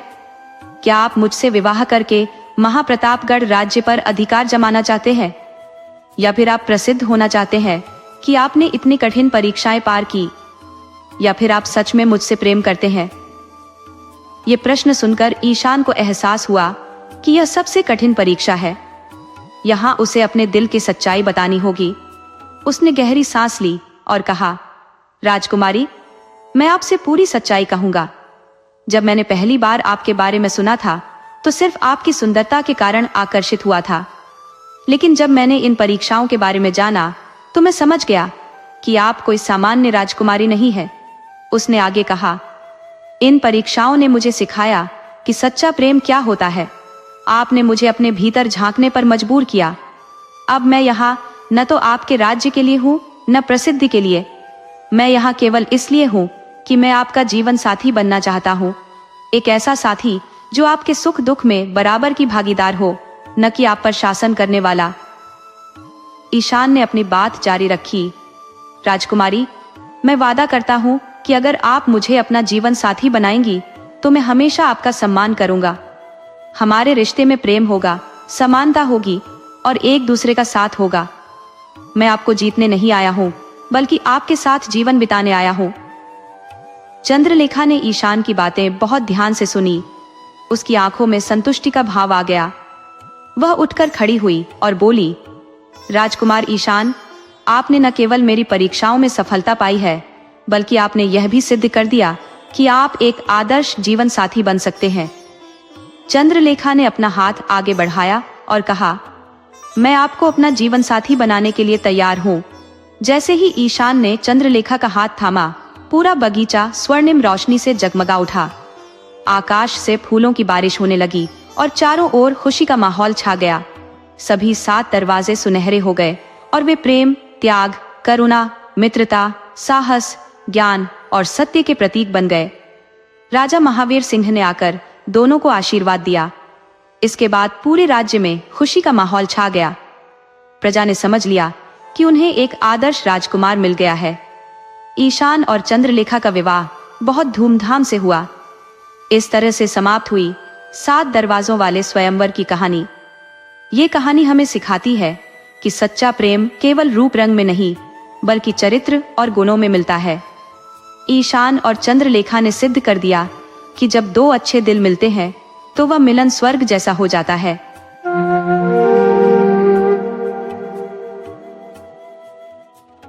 बहुत समय पहले की बात है। किसी शहर में एक राजा राज करता था। राजा बहुत ही अच्छा और दयालु था। वो न तो किसी पर अत्याचार करता था और न ही किसी पर जुल्म होने देता था। उसने तो सजाएं भी हल्की करवा दी थी। फिर भी राजा के राज में अमन चैन था और सब लोग खुशी खुशी रहते थे। राजा की प्रजा बहुत खुश रहती थी। लोग ईमानदार थे और राज्य में खुशहाली थी, इसलिए जुर्म भी कम होते थे। लोग इतने खुश थे, राजा की प्रजा इतनी अच्छी थी कि वो राजा को दुआएं देती थी। राजा की रहमदिली का ये हाल था कि इंसान तो इंसान, वो जानवरों पर भी जुल्म नहीं होने देते थे। एक बार की बात है, बरसात का मौसम था। राजा ने अपने मंत्रियों से कहा कि देखो, आज मौसम बहुत सुहाना है, चलो कहीं घूमने चलते हैं। राजा के मंत्रियों ने भी कहा, हाँ महाराज, इस तरह से आप अपने शहर का घूमना भी कर सकते हैं। और राजा अपने मंत्रियों और सैनिकों के साथ घूमने निकल गया। घूमते घूमते राजा पास वाले जंगल में भी चला गया। अब राजा जंगल में चला गया। मौसम बड़ा सुहाना था। राजा ने जंगल में ही रुकने का इंतजाम करवाया और राजा के लिए तंबू लगाया गया। फिर कई तरह के खेल तमाशे और मौज मस्तियां जंगल में होने लगी। जंगल में जैसे मंगल होने लगा था, अच्छे अच्छे पकवान बन रहे थे। जब खाने का समय हुआ तो नौकरों ने राजा के लिए आसन लगाया और राजा को खाना परोसने लगे। राजा ने देखा कि एक बहुत बड़े पेड़ पर एक बहुत बड़ा बंदर बैठा हुआ है। वह सब कुछ चुपचाप शांति से देख रहा था। उसमें बंदरों वाली कोई हरकत नहीं थी और न ही वो कोई खाने की चीज लेकर भागा और न ही उस बंदर ने किसी को परेशान किया। राजा ने अपने नौकरों से कहा कि देखो, इस बंदर के लिए भी थोड़ा सा खाना और फल इसके सामने डाल दो। नौकरों ने राजा के कहे अनुसार कुछ फल और रोटी उस बंदर के पास एक पत्थर पर रख दी। बंदर खाना देखकर पेड़ से नीचे उतरा और एक ठीक लकड़ी का टुकड़ा लेकर उस पर कोयले से कुछ लिखने लगा। फिर उसने वो ठेक राजा को दे दी। राजा खुद भी ये सब देख रहा था और वो सोच रहा था कि बंदर ने ठेक पर क्या लिखा है, और उसमें लिखा था कि मैं ऐसे खाना नहीं खाऊंगा। जैसा राजा के लिए आसन लगाया गया है वैसे ही मेरे लिए आसन लगाया जाए। जैसे बर्तनों में महाराजा को खाना परोसा गया है ऐसे ही बर्तनों में मुझे भी खाना दिया जाए, तभी मैं खाना खाऊंगा। राजा बंदर की लिखाई देखकर बहुत हैरान हुआ कि एक बंदर न सिर्फ लिख पढ़ सकता है बल्कि इतना समझदार भी है। राजा को भी उस बंदर में दिलचस्पी हो गई।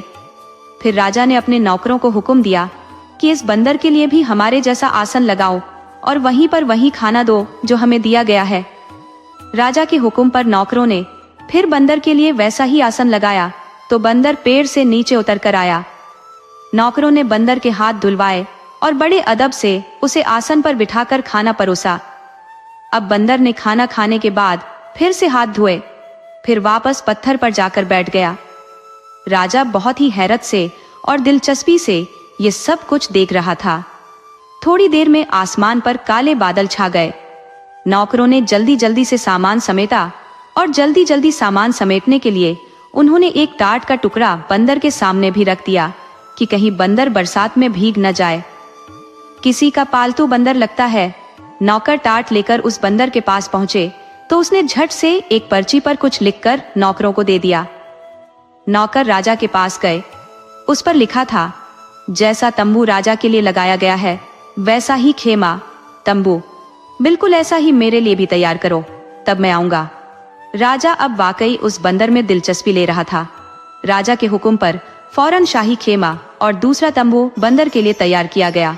उसमें पलंग और बिस्तर लगाए गए। इतने में बारिश शुरू हो गई। बंदर बड़े ही नफासत से अदब से उठकर खेमे में आया। राजा जितने दिन भी जंगल में घूमने फिरने के लिए ठहरा था, बंदर हर बात में राजा की बराबरी करता रहा। बंदर हर बात में राजा की बराबरी की फरमाइश करता रहा।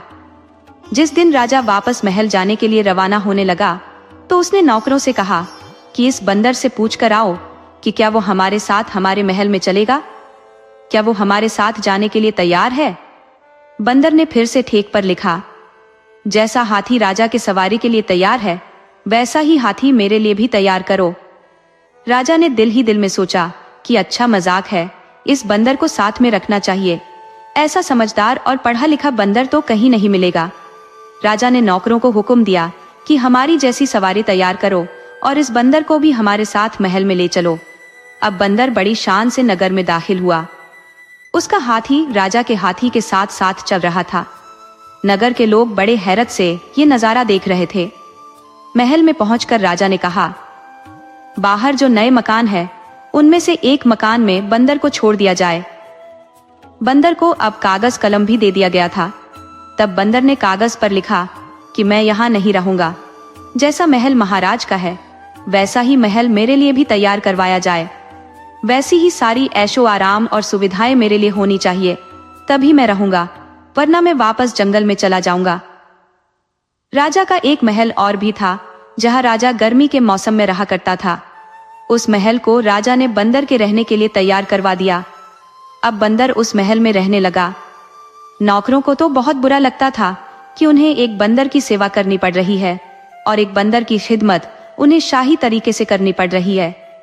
लेकिन राजा का हुक्म था और राजा की रानी को भी उस बंदर से बड़ी चिढ़ हो गई थी। रानी बार बार राजा से कहती रहती थी, इस बंदर को वापस जंगल में छुड़वा दीजिए, ये कोई बुरी आत्मा लगती है। लेकिन इस बात पर राजा राजी नहीं था। इधर बंदर ने दरबार में आकर बैठना भी शुरू कर दिया। बंदर सारे मुकदमे बड़े ध्यान से सुनता।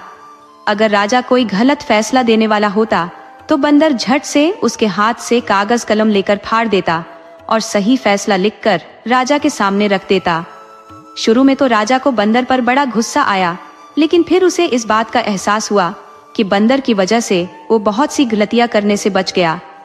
बेगुनाह लोग सजा से भी बचे रहते थे और कई ऐसे फैसले करने में बंदर ने राजा की मदद की थी। राजा और उसके राज्य के लिए बंदर फायदेमंद था। धीरे धीरे राजा अपने सभी फैसले और अपने हुक्म देने से पहले बंदर को दिखाने लगा। दरबारी भी इस अक्लमंद और पढ़े लिखे बंदर के अब आदी हो चुके थे।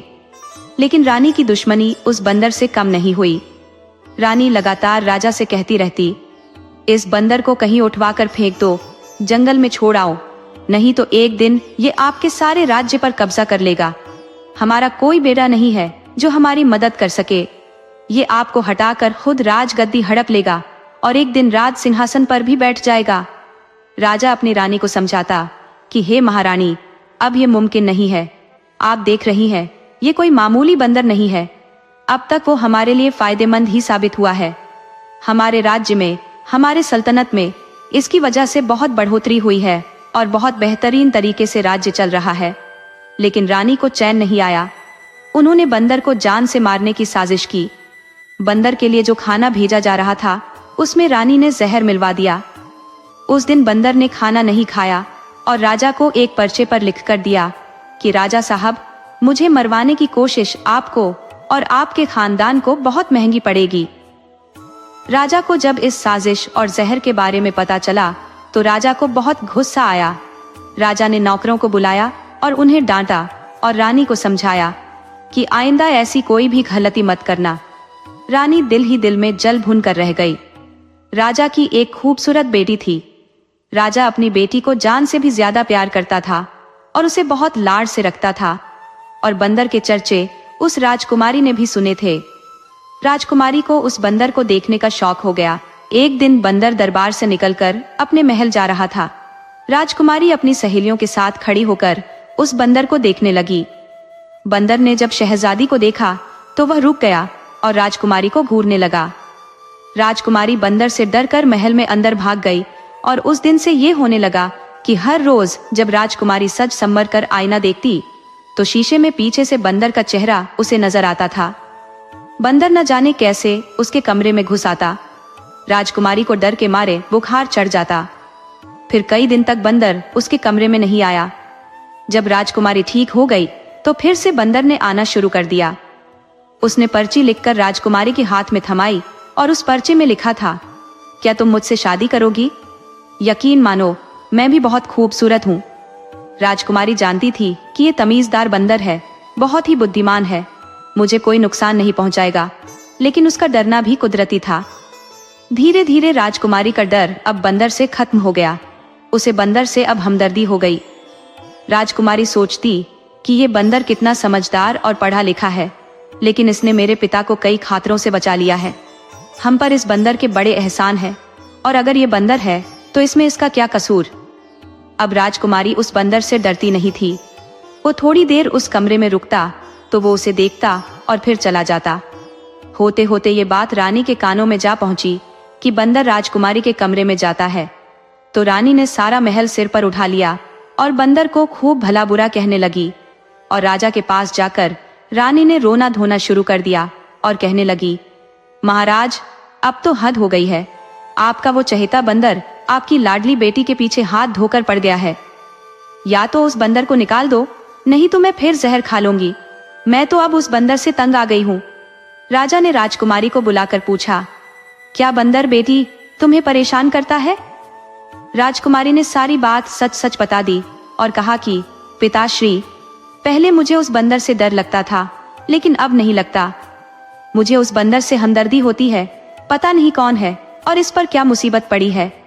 राजा को यकीन हो गया कि चलो, राजकुमारी की जान को कोई खतरा नहीं है, लेकिन फिर भी उसे ये बात पसंद नहीं आई कि एक बंदर इस तरह से राजकुमारी के कमरे में आए जाए।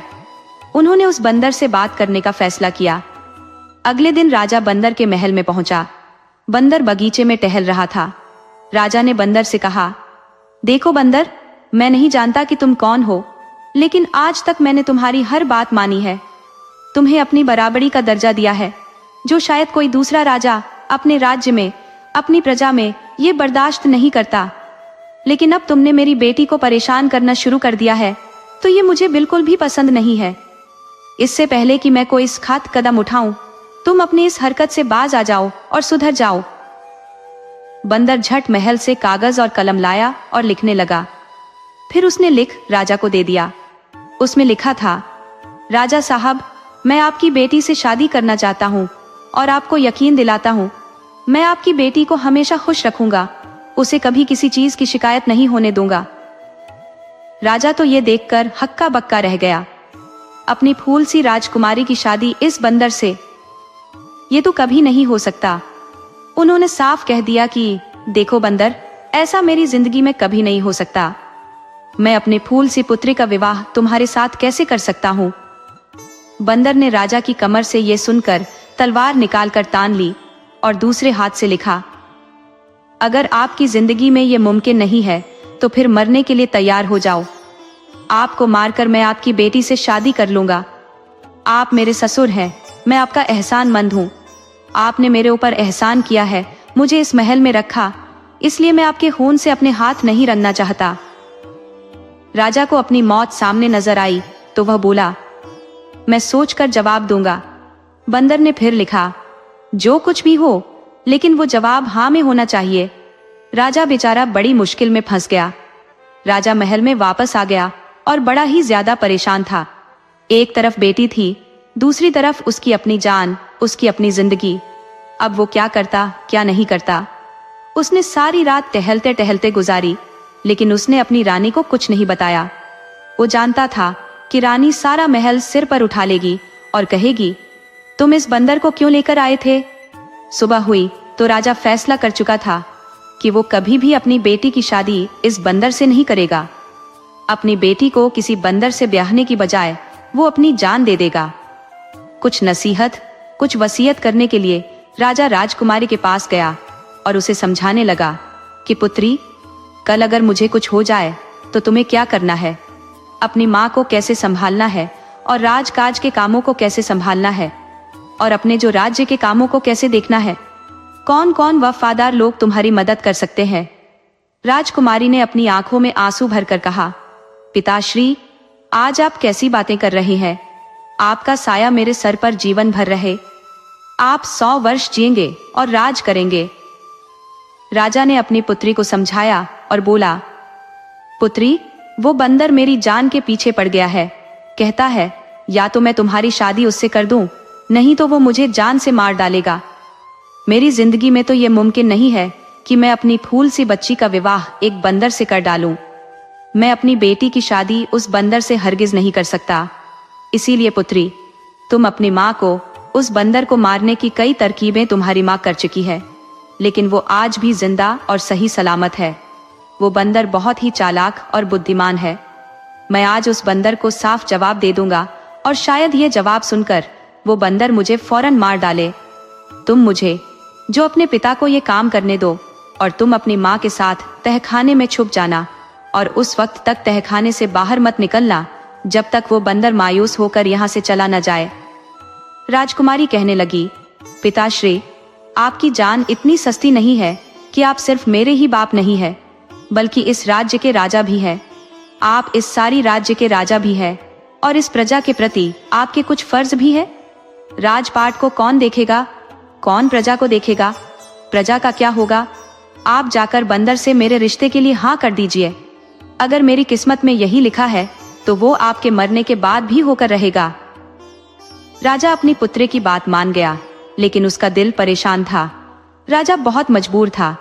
जाकर राजा बंदर को अपने जो फैसला सुना दिया और उसने शादी के लिए हाँ बोल दिया। बंदर ने कहा, आप शादी की तैयारी कीजिए महाराज। रानी के कान में जब ये बात पहुंची तो रानी ने सारा महल सिर पर उठा लिया। रानी बहुत रोई धोई, जान से देने की धमकियां दी, बाल नोचे, कपड़े फाड़े, लेकिन होनी को कौन टाल सकता था। शादी वाले दिन राजा ने रानी को एक कमरे में बंद कर दिया और राजकुमारी और बंदर की शादी हो गई। राजकुमारी विदा होकर बंदर के महल में आ गई। उसकी विदाई हो गई। तब उसकी माँ को बाहर निकाला गया। बहुत ही बवाला मचा था। रानी रोई धोई, खूब ड्रामा हुआ, लेकिन अब क्या हो सकता था। अगले दिन सुबह जब राजकुमारी महल आई तो वह बहुत खुश थी। सब ये देखकर बहुत हैरान थे। महारानी ने अपनी बेटी को गले लगाकर रोने का इरादा किया, लेकिन बेटी ने कहा, माँ, अब रोने धोने से कोई फायदा नहीं है। जो मेरी किस्मत में लिखा था वो हो गया। मैं खुश हूं। माँ तो जो रानी थी अपनी बेटी से बहुत प्यार करती थी। वो तो अपनी बेटी के मुंह से इन शब्दों को देखकर हैरत से उसे देख रही थी। वो बोली, पुत्री, तू उस बंदर के साथ खुश है? राजकुमारी बोली, हाँ माँ, मैं खुश हूं। अब आप रोना धोना बंद करो। राजकुमारी अब दिन में अपने बाप के महल में रहती और रात को अपने महल में चली जाती। खुशी खुशी उनके दिन कटने लगे। रानी राजकुमारी के चेहरे पर जो खुशी झलकती थी, बेटी को खुश देखकर राजा भी जो अब चिंतित नहीं था, उसे भी सुख था कि चलो उसकी पुत्री खुश है। वो भी प्रसन्न था। लेकिन जो रानी थी उसको ये बात किसी तरह से हजम नहीं हो रही थी कि उसकी बेटी एक बंदर के साथ कैसे खुश है। एक दिन रानी ने छानबीन करने की ठान ली। रात को रानी ने नौकरानियों वाले कपड़े पहने, नौकरानी की चादर ओढ़ी और बंदर के महल की तरफ निकल गई। आमतौर पर बंदर अपने महल का दरवाजा अंदर से बंद कर लेता था, लेकिन उस दिन जो इत्तेफाक से, पता नहीं कैसे, उस दिन महल का दरवाजा खुला रह गया। रानी चुपके से अंदर घुस गई। राजकुमारी के कमरे का दरवाजा बंद था, लेकिन अंदर से हंसने बोलने की आवाजें आ रही थी। आवाज किसी मर्द के बोलने की थी और ताज्जुब के मारे रानी ताले के अंदर झांक कर देखने लगी। उसने ताले के सुराख से अंदर झांक कर देखा। अंदर राजकुमारी के साथ एक खूबसूरत सुंदर राजकुमार जैसा नौजवान बैठा था। दोनों हंस हंस कर एक दूसरे से बातें कर रहे थे। रानी ने दिल में सोचा, अच्छा ये बात है, तभी तो कहूं मेरी बेटी इतनी खुश कैसे रहती है। फिर वह रानी जाने के लिए पलटी तो उसे एक तरफ बंदर की खाल दिखाई दी। रानी ने सोचा, जब इतना खूबसूरत जवान है, ये तो इतनी मोटी खाल अपने ऊपर क्यों रखता है और बंदर क्यों बना रहता है। अगर मैं इस खाल को जला दूं तो ये फिर दोबारा कभी बंदर नहीं बन सकेगा। ये सोचकर रानी ने बंदर की खाल उठाकर अपने महल में ले आई और लाकर उसे आग लगा दी। इधर खाल में आग लग गई, उधर वो राजकुमार जलने लगा। बचाओ बचाओ कहता हुआ चिल्लाने लगा और भागते हुए गायब हो गया। हैरान परेशान राजकुमारी महल में पहुंची तो देखा कि खाल जल रही है। उसने जल्दी जल्दी आग बुझाई। देखा तो ये उसकी रानी माँ का कारनामा है। उसने कहा, हाय माँ, आपने ये क्या किया? आपने मेरा सुहाग उजाड़ दिया। माँ, ये आपने क्यों किया? मेरा सुहाग क्यों उजाड़ दिया? भला मुझसे आपकी क्या दुश्मनी थी? तब राजकुमारी की माँ बोली, बेटी, मुझे क्या पता था। मैंने तो सोचा था कि न ये मोटी खाल रहेगी और न ही तुम्हारा दूल्हा इसे पहनेगा। राजकुमारी का रोते रोते बुरा हाल हो गया। वो बोली, माँ, मैंने आपसे कहा था ना, मुझे मेरे हाल पर छोड़ दो, लेकिन आपको भी चैन नहीं था। अब ठंडक पड़ गई आपके दिल में। अब उसकी रानी माँ चुप हो गई। खुद अपने हाथों से अपनी बेटी का घर बर्बाद कर दिया। जैसे ही राजा को ये बात पता चली तो राजा ने दूर दूर तक घोड़े दौड़ा दिए, लेकिन कहीं भी उस बंदर राजकुमार की खबर नहीं आई। राजकुमारी की हालत तो देखी नहीं जाती थी। राजकुमारी सूख कर कांटा हो गई थी। न तो वो खाती थी, न ही अब पीती थी। हंसना बोलना तो जैसे वो भूल गई थी। कुछ दिन ऐसे ही गुजर गए। फिर राजकुमारी जोगन वाले कपड़े पहनकर राजकुमार की तलाश में निकल पड़ी। जंगल जंगल, नगर नगर भटकते फिरते उसके पांवों में छाले पड़ गए। रूप भी उसका फीका पड़ गया। राजकुमारी एक दिन जंगल में रात को एक पेड़ के नीचे बैठी थी। एक दिन राजकुमारी रात को जंगल के पेड़ के नीचे बैठी थी तो उस पेड़ पर एक चकोर और एक चकोरी बैठे थे। चकोर दरअसल एक खूबसूरत परिंदा होता है। चकोरी ने चकोर से पूछा, क्या बात है चकोर, तुम इतने उदास क्यों हो? चकोर ने जवाब दिया, क्या बताऊं चकोरी, यहाँ से जो अपना जो नगर है, मैं वहाँ के राजकुमार के लिए परेशान हूँ। उसके सारे जिस्म पर बड़े बड़े छाले पड़ गए हैं। उसके शरीर पर इतने जख्म है कि न बेचारा सो सकता है न बैठ सकता है। सारे वैद्य हकीम इलाज करके हार गए हैं, किसी भी चीज से कोई फायदा नहीं होता। चकोरी ने पूछा, राजकुमार की ये हालत कैसे हुई? चकोरी ने कहा, कैसे राजकुमार हमारा इतनी मुसीबत में है? तब चकोर ने कहा, किसी औरत ने हमारे राजकुमार को जलाकर मारने की कोशिश की थी। उसकी जान तो बच गई है, लेकिन उसका सारा बदन बुरी तरह से जल गया है। चकोरी ने चकोर से पूछा, क्या हमारे राजकुमार के दुख का कोई इलाज नहीं है? चकोर ने कहा, चकोरी, एक इलाज है। और चकोरी कहने लगी, कौन सा इलाज? तब चकोर ने कहा कि एक ही इलाज है, अगर कोई हमारी बीज मल इकट्ठी कर ले और उन्हें चंदन के साथ घिसकर 40 दिन तक सुबह शाम राजकुमार के जख्मों पर लगाए तो वह ठीक हो सकता है। राजकुमारी फौरन समझ गई, ये उसी के राजकुमार की बात है। चकोरी और चकोर तो सुबह होते ही उड़ गए और राजकुमारी पेड़ के नीचे जो गिरी हुई उनकी बीट इकट्ठी की और उस नगर की तरफ चल पड़ी। कुछ ही दूर पर एक शानदार सा नगर नजर आया। नगर बहुत ही खूबसूरत था, लेकिन वहां भी एक चीज थी, हर तरफ सन्नाटा और उदासी छाई थी। लोग खामोश और उदास थे। चारों तरफ लोग जो उदासी में थे और अपने अपने काम करने में लगे हुए थे। राजकुमारी ने जिससे भी इसकी वजह पूछी, सबसे यही जवाब मिला कि उनका राजकुमार मौत के करीब है, इसलिए उनके नगर में मातम छाया हुआ है। राजकुमारी ने बाजार से चंदन खरीदा, दवा पीसने वाली खरल, ओखली और दूसरा सामान खरीदा और शाही महल में जा पहुंची।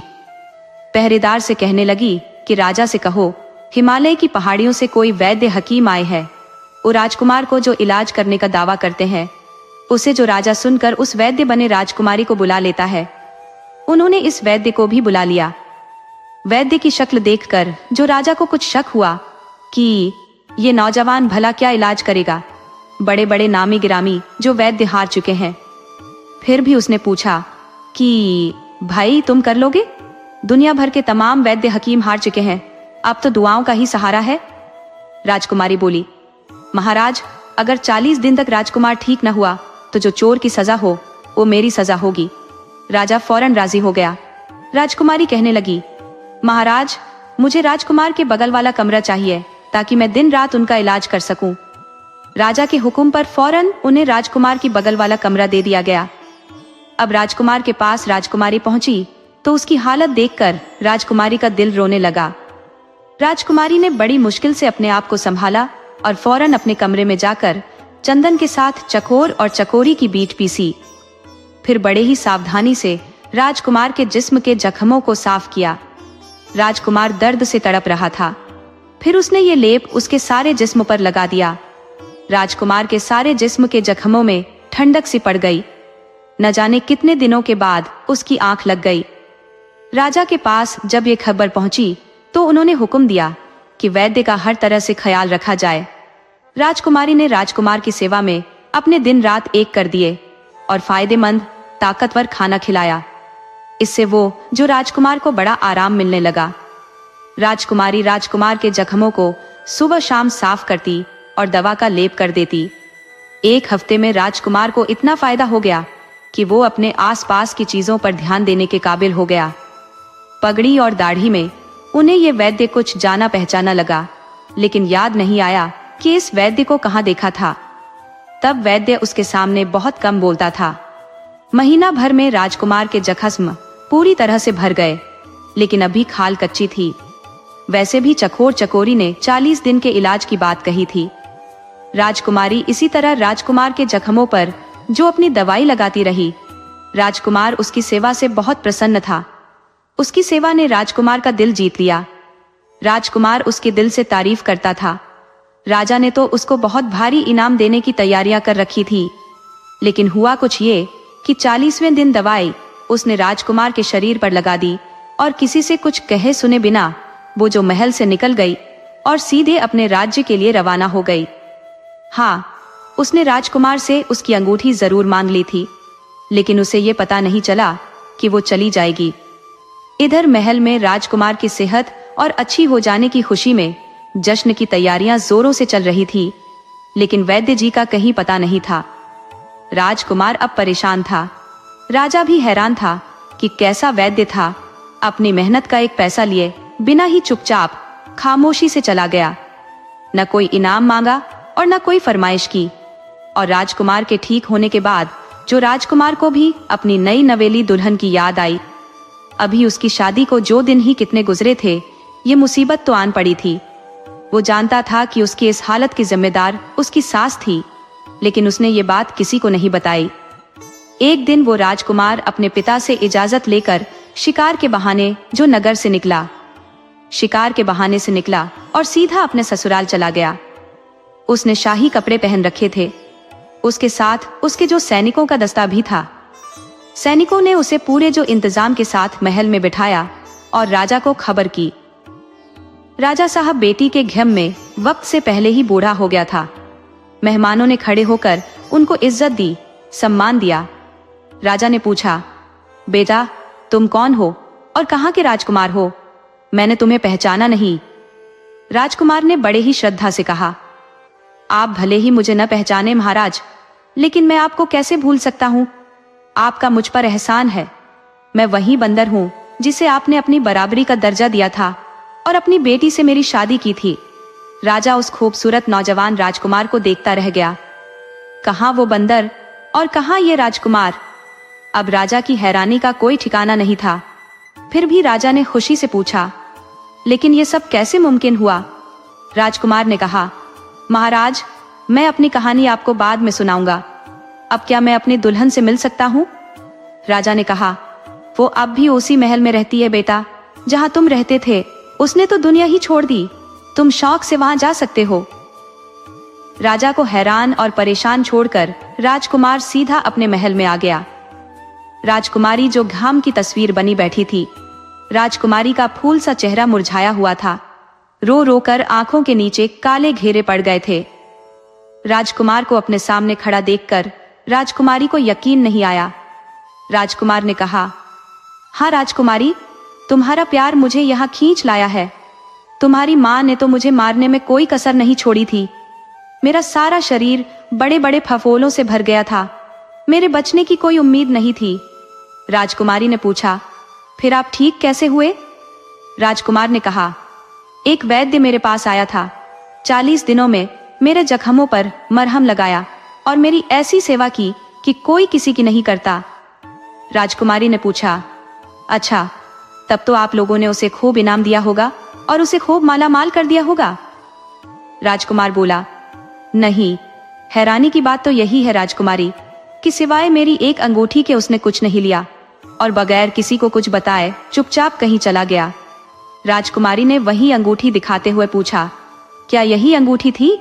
राजकुमारी ने कहा, हाँ, मगर तुम्हारे पास कहां से आई? राजकुमारी कहने लगी, वो वैद्य मैं ही थी। और फिर उसने सारी कहानी राजकुमार से कह डाली। वो कपड़े भी दिखाए जो वो वैद्य के भेष में पहनती थी। राजकुमार की तो खुशी की कोई सीमा ही नहीं रही। वो बोला, मैं तो बहुत खुशनसीब हूँ कि मुझे तुम जैसी पत्नी मिली।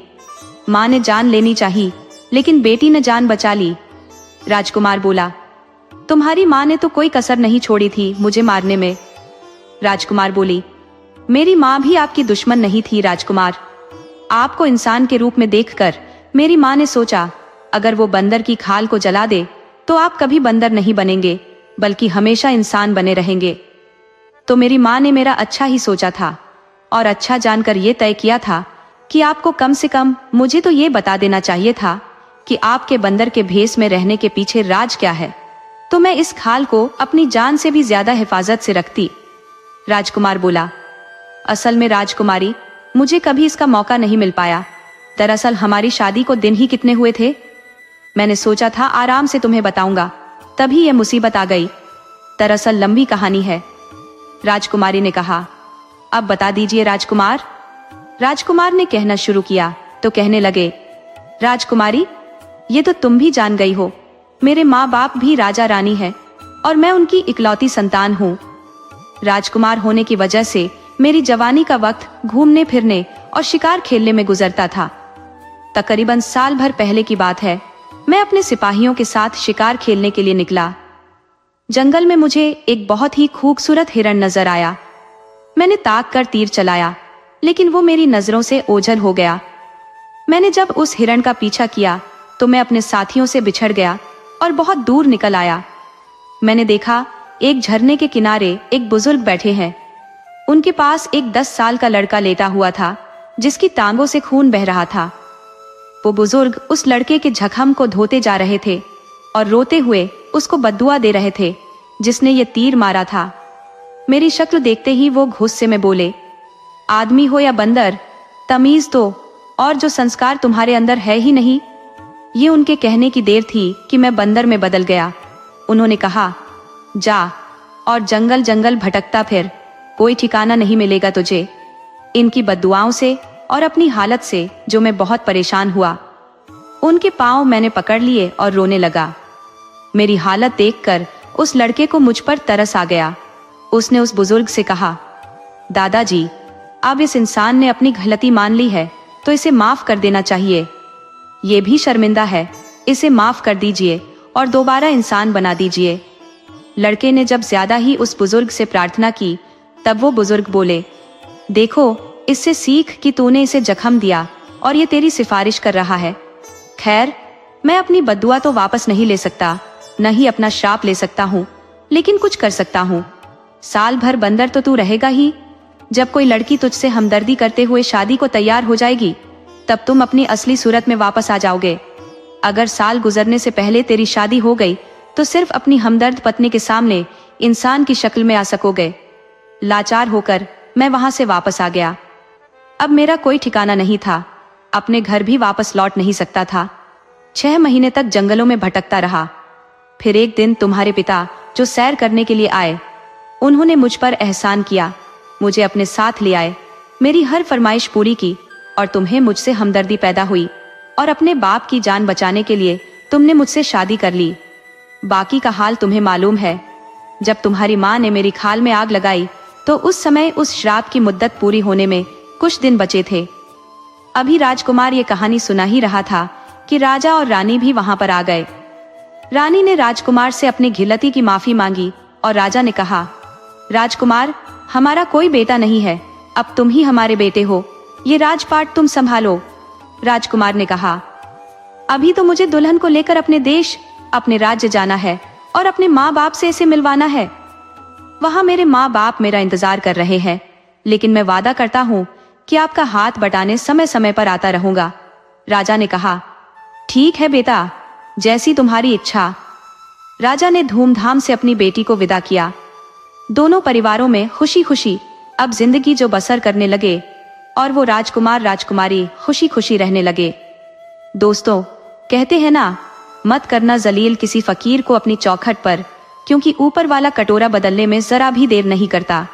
ये कहानी बताती है कि किसी को दुखी करके हम खुश नहीं रह सकते। इसलिए पशु हो, इंसान हो, चाहे कोई भी हो, कभी किसी को जलील मत करना। आप इंसान हैं, एक अच्छे इंसान बनिए। दोस्तों, उम्मीद है आपको ये कहानी पसंद आई होगी। अगर आपको ये कहानी पसंद आई हो तो प्लीज हमारे चैनल को सब्सक्राइब करें, वीडियो को लाइक करें और शेयर करें और कमेंट्स करके हमें बताइए आपको ये कहानी कैसी लगी। राधे राधे।